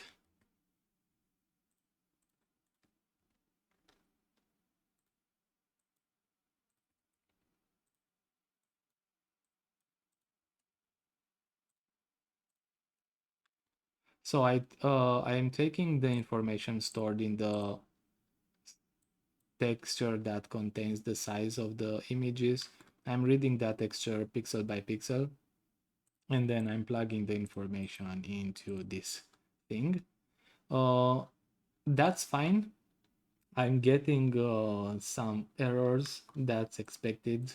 Again, I just need to clamp these sizes. So I will say if I mean greater. If this is greater than 0.1, then make it 0. So if float, if this is true, then make it 0. Otherwise, make it this, and then plug this here and here. Okay. So now you can see the dots are scaled based on the distance between themselves and their neighbors. We have a few of those meetings, those were missing, those were the real large ones. Okay. Now let's turn this into squares. So going here into, instead of disk, use square, and then go back into size itself and maybe load and just something like 0.01. Okay, maybe this. I also want to apply a rotation.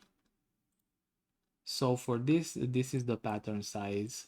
I'm going to duplicate this. If I could do it, it would be amazing. Duplicate this. And this is the pattern size. And this will be the pattern orientation. This will be a 32 bits color. Do this the same, should be output format 32 bits. Okay, then this should be a color, output format 32 bits. So instead of doing a distance, we're going to do a subtraction. This is the list of original points. This is the list of closest points. Do a subtraction, you get the direction between them. We need to put this thing into a stream of float 4, 0 for blue, 1 for alpha. Okay, this is the information. Going to put this thing here.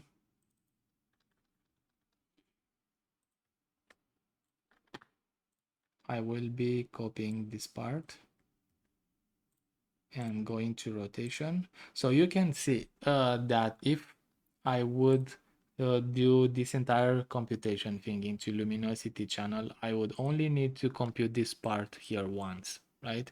This dollar number by division, and I only need to do it once. But now because I have it working in separate channels, then I need to go in here and take this and also need into size and also do this thing.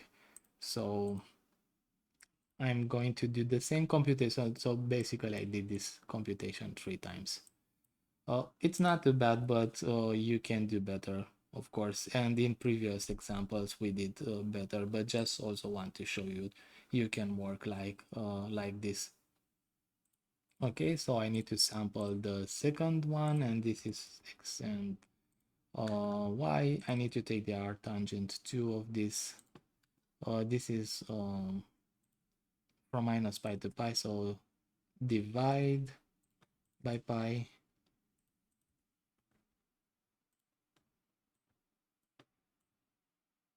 Okay, 0 to 1.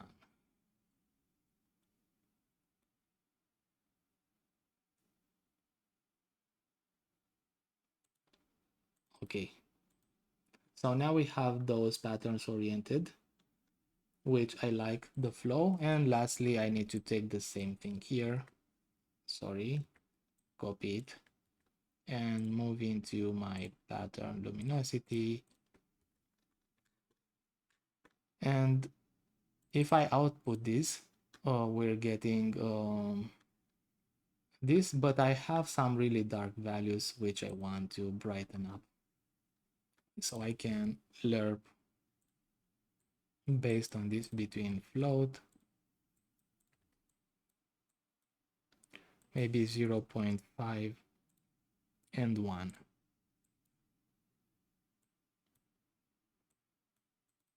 set as an output. Okay, good. I really like how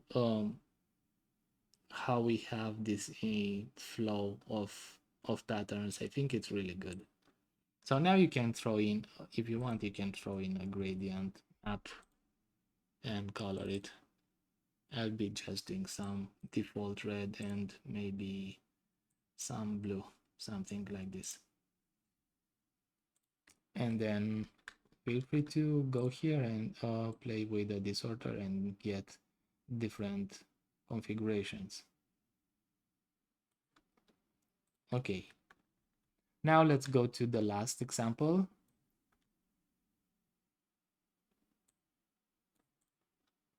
Where we had our spline.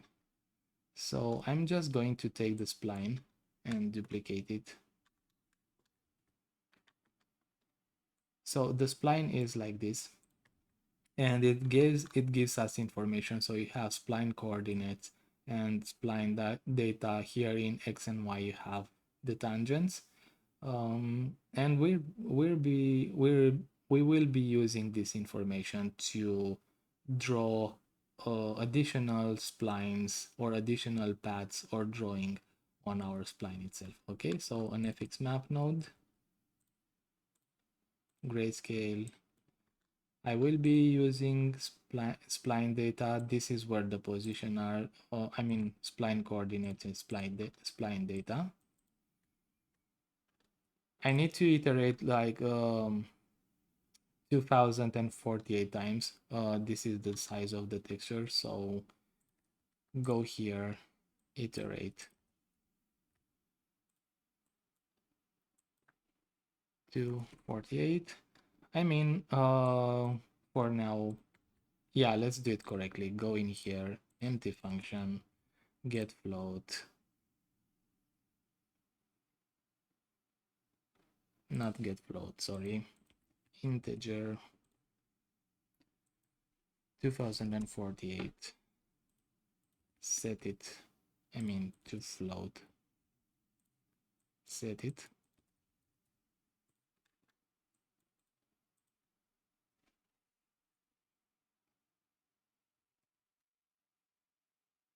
Non-pt 0, then sequence, and output the actual value itself, set as root, go disk. Was quite slow to do. Currently we have like 2000 circles on top of each other, which those circles are large, so the smaller the pattern, the faster it is to draw. So 0 0.05,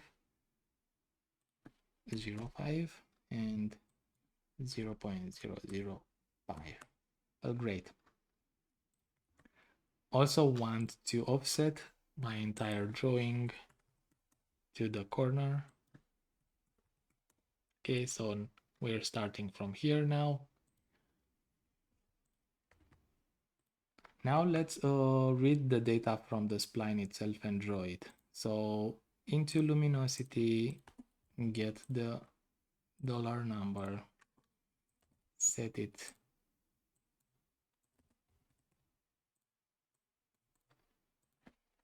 Pt num 0, make our T0 parameter. I think you already got bored about this. Pt num 0, that's really repetitive task. I also got bored of it. Num pt 0. Division. It's good that once you have it once, you can just copy it, but still a lot of repetition. Set it to T0, but we are doing it because I want you to see, and maybe by this many repetitions, you will start to notice kind of the main idea I mean, after a while, we repeat it so much that you can see like, oh, we're doing this again now, and we're doing this again now, and again and again. So that's the idea behind it. Okay, we need a new sequence, and we need to read. So get float, we have our T0. We can throw it into a vector float too. We can sample the information coming from the texture. This is the position we want to name it, set.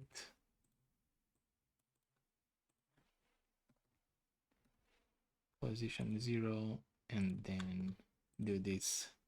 And lastly, because we are in the luminosity channel, we need to put a luminosity value. So for now, everything should be 1.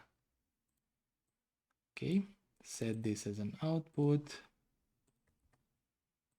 Then go here into pattern offset and get float 2 and post 0.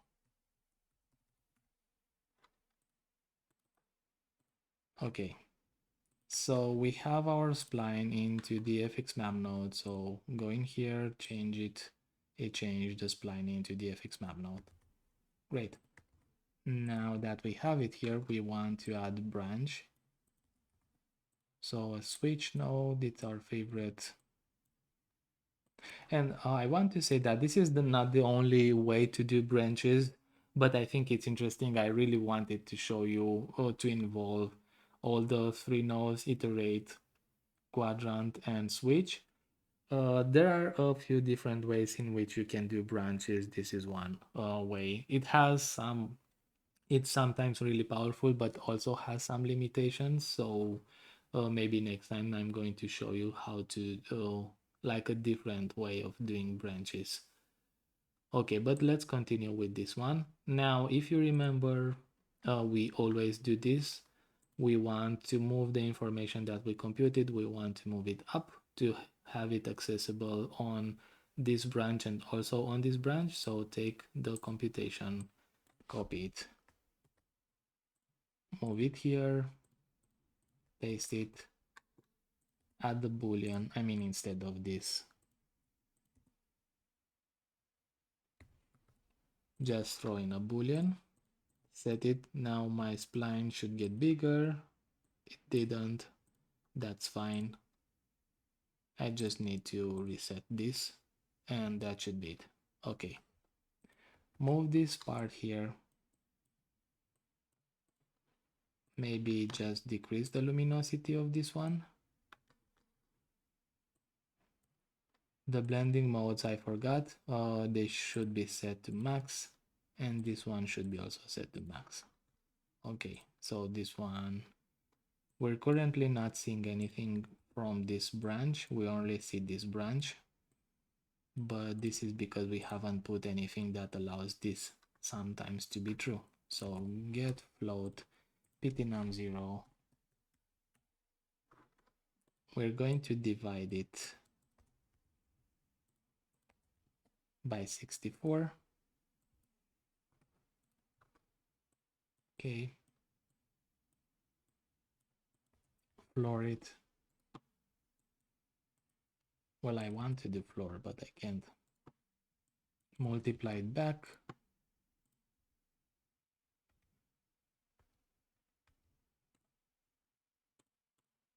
And then these are 2 lists of numbers, and whenever it happens for them to be equal, then we're going to get some white points on our spline, like this.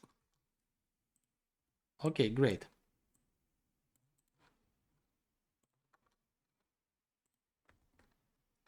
Now I want to start and grow the branches. So for this, I will be duplicating this node, and I will be throwing this and change a few things inside of this node.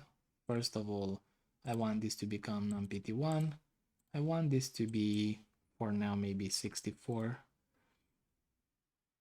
And I think, oh, I need to also get, yeah, don't forget about this. I need to get float to my pose 0, my position 0 needs to be changed, reassigned to another variable. So set to pose 1. Throw in a sequence node and this and this. Okay, now we have it. Also, I want to go back here and I will want to add my 1 pixel variable. So size float to 1 and 1 division. Swizzle float 1 set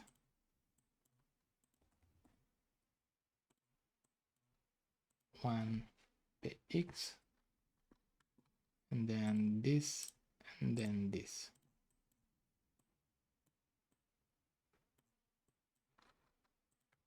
Okay, good.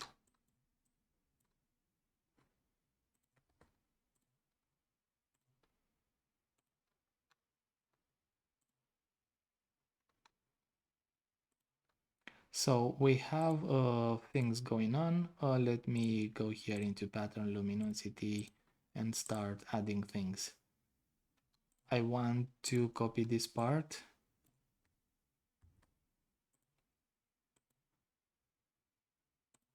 and paste it. So now $number should be ptnum1, ptnum0 should be ptnum1, numpt1 should be numpt1, t0 should be t1. Sequence, we want to update something, meaning we get float our pose 1. We add something to it, we set it.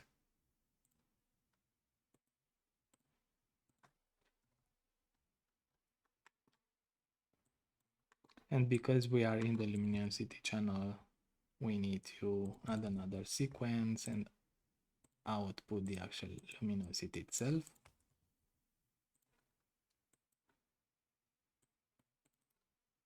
Okay, now we need to add here Cartesian get float. This is our magnitude. And lastly, we still haven't seen anything changing, and this is because we need to use this pose 1 here. So currently we have pose 0, but we need to change it to pose 1. Okay, so now we have things sticking out of the spline as branches, but where do we get the direction from? So our spline actually has a direction. Where do we get it? Well, that's why we use this spline data, where it has on the X and Y channels, it has the tangents X and Y. So we're going to use that information. Here we need to do this. We need to duplicate this part, and the actually needs to be this, because we are sampling from the image input 1. So image input 1, X and Y, instead of pose 0, we should say dir 0 from direction 0. Okay, sequence.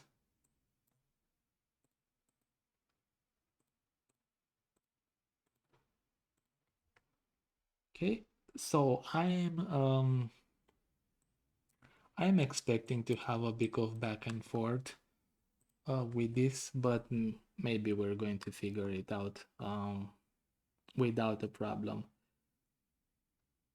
So we need to convert this direction from vectors to an angle.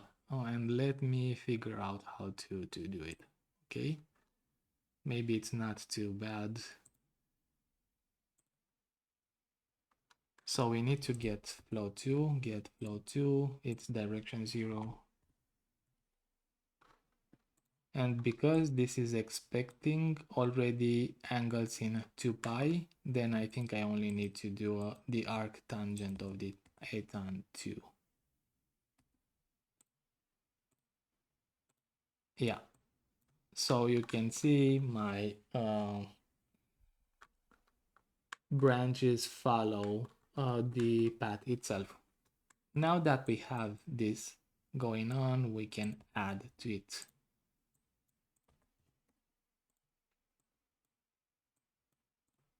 This is our, let's say, main direction, but we want this to oscillate. So we want to have this one on this side of the path, but this one we want to have it on the other side. So maybe we should put a negate. And then we need to switch between this and this. Okay, so for that we need to count how many times this statement or this computation here went true. For that we want a variable float value 0 as we usually do, so set it to val 0, then add it to the chain sequence.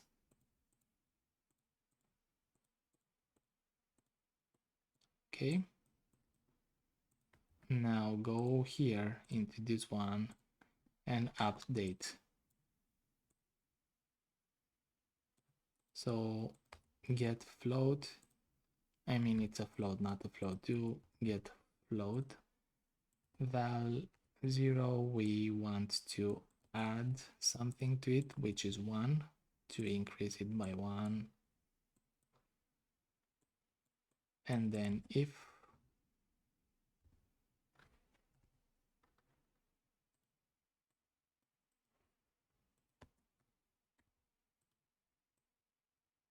this is true, then do this to our value, add 1 to it, otherwise let the value alone. Set val 0 sequence, add this also to the mix.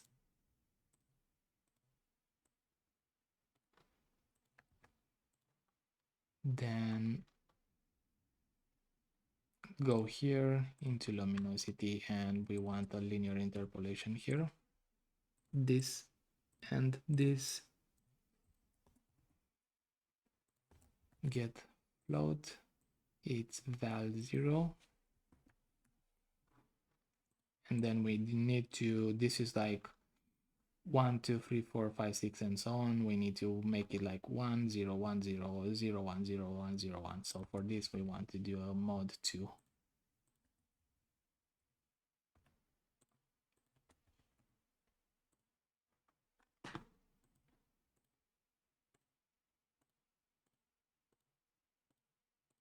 Okay, so now we have those things alternating. And maybe you wonder what happens if you do like mod 3. Well, it's doing a different kind of alternation, so it's keeping maybe I can put a floor after this. Yeah, I think I should divide by this -1.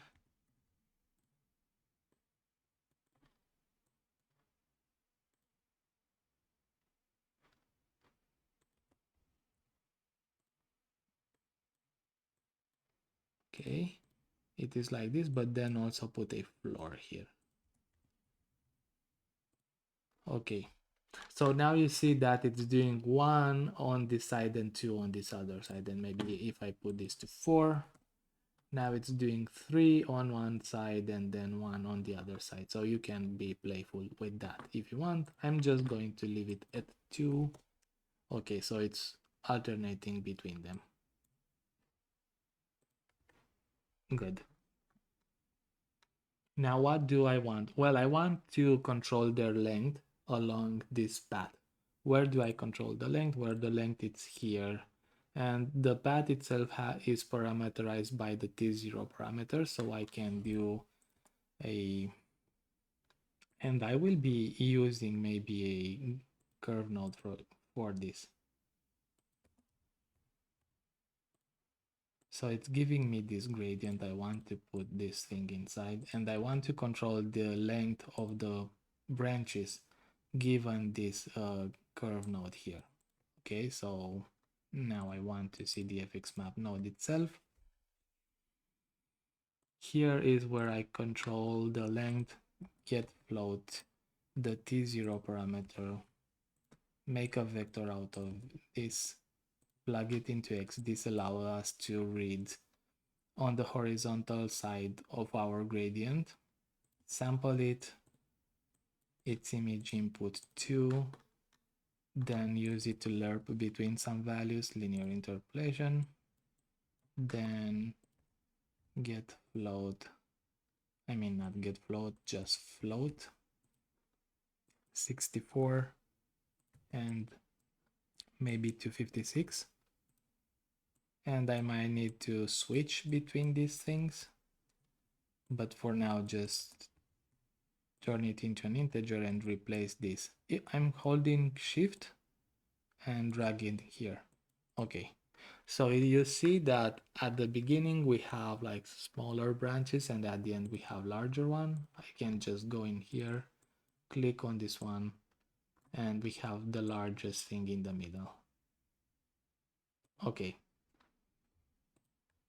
now I want to curve things, so let me do it. This is where we do stuff, and I think I want to add things here. So this is where I change the angle, and I want to add, and I want to add my T1 parameter.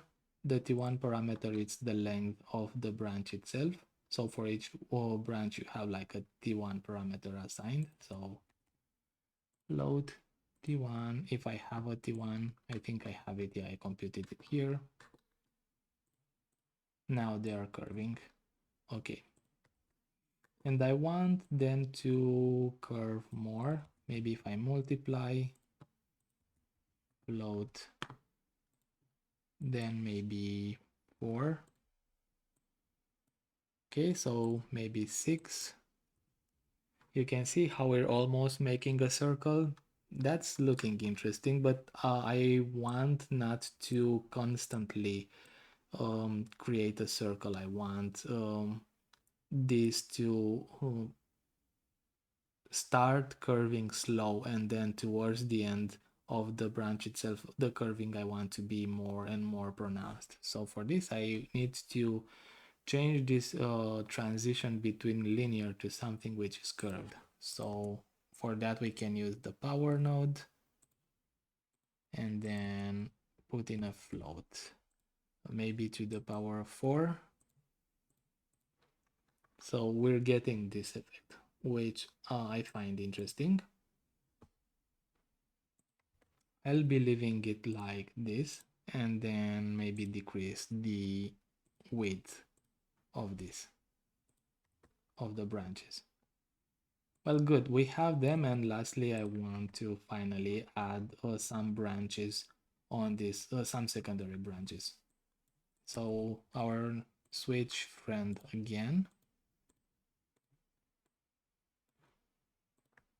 we need to take this, whatever we computed in luminosity, copy it.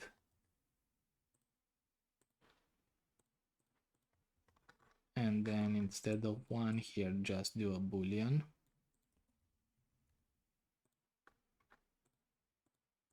Set it as an output. Okay, my branches got twice as long. This is because I compute the position 1 2 times, but then I just need to go in here and reset this. So everything goes back to normal. Now I can duplicate this part. Okay, I'm going to go to this one and decrease their luminosity. And I will be adding a condition here that allows us to spawn secondary branches. So I just want to copy from this, don't want to rebuild this from scratch. I'm going to take this part, copy,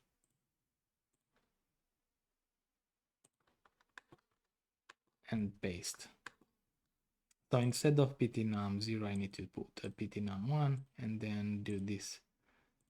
And then you see some points have appeared, but they are like too spread apart. Maybe I can put a 16, maybe 8. Okay, so I'll use this distancing. I also want to save this direction, I mean angle in this case, ANG1 sequence this, this, and this. Okay. So we need to add another iterate node here. I will be taking this one, this, and this.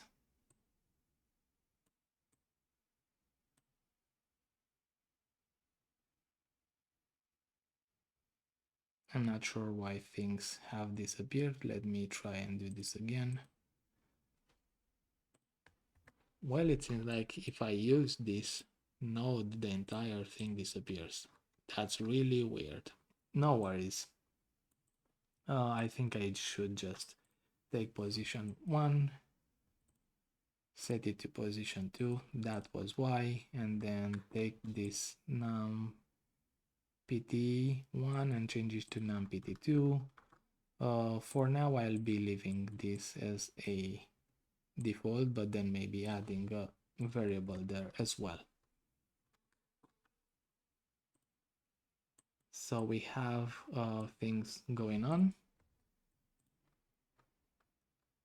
I will be going to copy from here again, so maybe I can take this entire thing, copy into luminosity, paste, and then we need to change things. So this will be 2 ptnum2, this will be ptnum2, this will be num pt2, this will be t2, this will be pause 2, again pause 2, and then we should delete this part, and then we should just get the angle 1. So get float ang1, ang1, put this, add another sequence node, and then float, make it 1 for the luminosity, set as an output. Now then the last thing, we go here, and in the offset we actually use the pose 2. Okay, so we have things going on, which is good. I want to go and maybe add something here into luminosity, maybe here add float 0 again, and then just increase this value, maybe like this. Then I want to decrease the length for now, 32. Okay. I also want to do the same thing. I want this not to be on one side, but I want to be them one on one side and the other on the other side. So here we need to, I'm so lazy right now. I want to take this and copy it. Control plus C, and I need to put this above the switch node, so paste here, and instead of val0 I will be putting val1, and you can see how things are actually matching depending on the level where I'm at. So val1, pose1, num-pt1, you can see that being consistent, it's really good and helpful. So I also want to copy code from here. I will be taking this part, sorry, not this, but copy, and then here paste. Instead of val0 we should put val1, Okay, and add this to the mix, so sequence this, I mean, what am I even doing? This and this, and then we need to plug this part in here.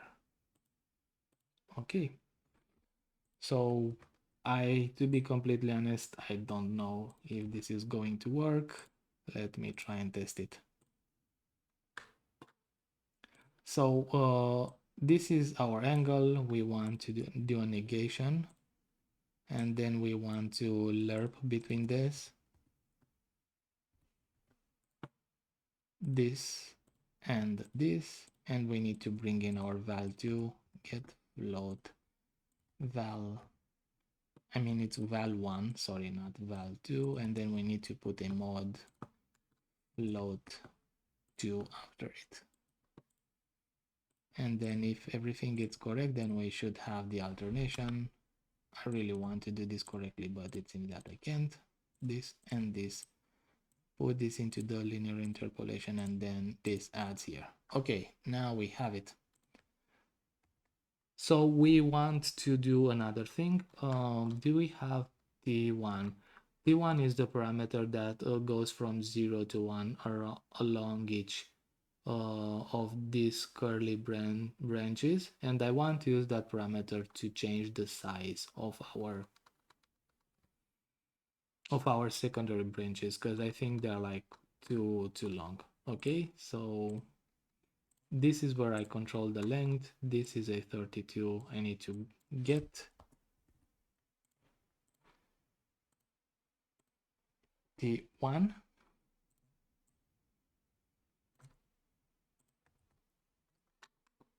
and then I need to,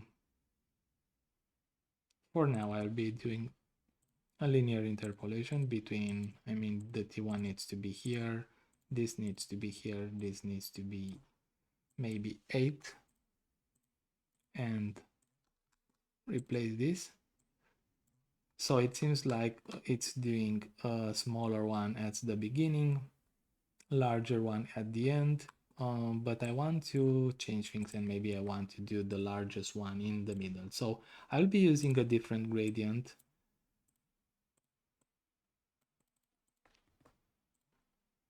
So here, instead of directly using T1, we can just plug it into a vector flow 2. This will allow us to sample from a texture, and this is our image input 3. Okay, so we have the longest ones in the middle, but I can do even more than this. Okay, so maybe like this and like this, and even more than that. Instead of 8, maybe 4. Okay,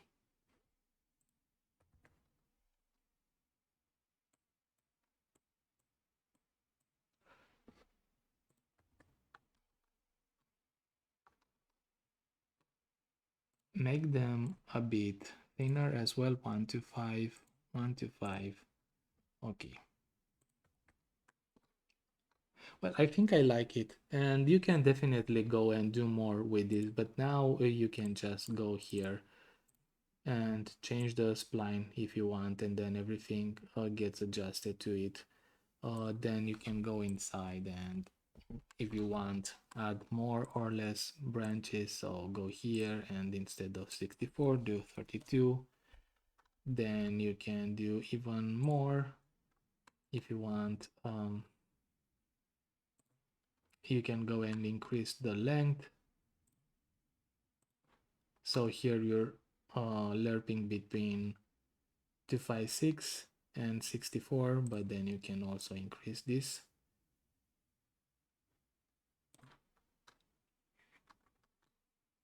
You can also decrease even more the length here. So you look how those secondary branches seems to be too large here. You can adjust that if you want.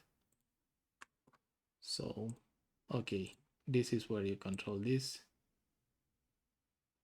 which I think it's cute. This is where you control the other ones, which I also think it's cute. Maybe this is even more interesting. I don't know. And then I want to lastly fix this part, which I don't like. So this is where I control the length of the secondary branches. And I have this current size, and I just want to maybe decrease the entire thing altogether. So multiply by float 0.25. This is 25% of the original. So if I plug this thing here, you're going to see this. And then I want to linear interpolate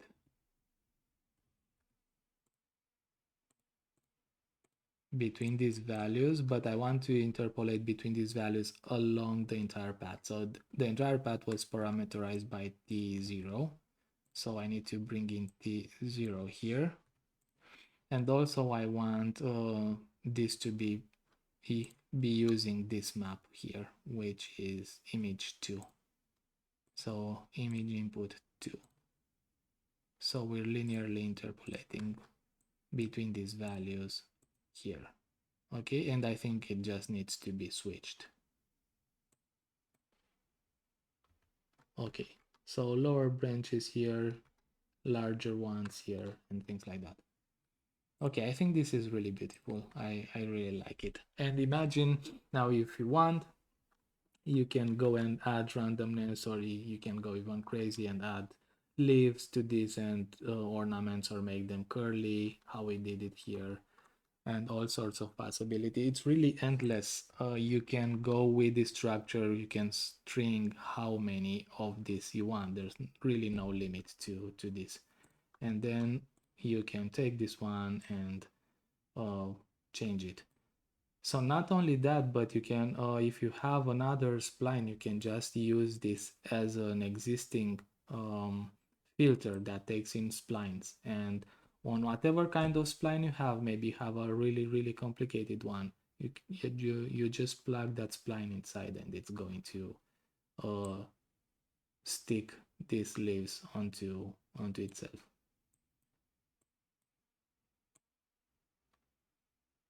Okay, so let's make an N letter shape somehow. Okay, and then maybe change this.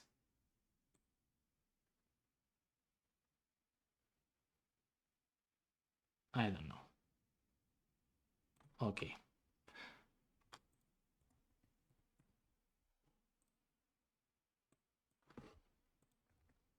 So I think this is everything for this part. We covered a few interesting things. Maybe this one, this tutorial was maybe the most advanced of all so far, because it had multiple techniques and ideas.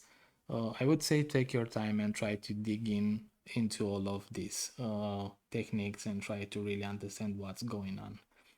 I would say again, you need to practice with this if you want to understand. I've been practicing with this for a long time, especially understanding when and why can you use a certain techniques, when do you want to use pixel processor, when do you want to use fx map, how to generate data, how to convert, for example, from position or index to pixels, why do I even do this, how do I do this, and things like that. That's like a difficult question. In a way, I want to figure out how to classify some of these techniques and make them more accessible, because I think it feels random, like where this idea even comes from. And to be completely honest, I don't remember where some of the ideas that I use come from. Somebody, or maybe I saw it somewhere, or maybe I just working like on a totally different problem to try to solve it, and I came up with the technique, and then I totally forgot about the problem that I was trying to solve, or things like that. So yeah, but I think the techniques that I shown you even if you don't fully understand what's going on, you can still use them. So for achieving pretty cool effects and powerful procedural nodes or systems. So yeah, I hope this was helpful to you. I will be also sharing this file with you, and I hope I see you next time. If you feel this is useful, please share it with your friends and your peers, and see you next time. Bye.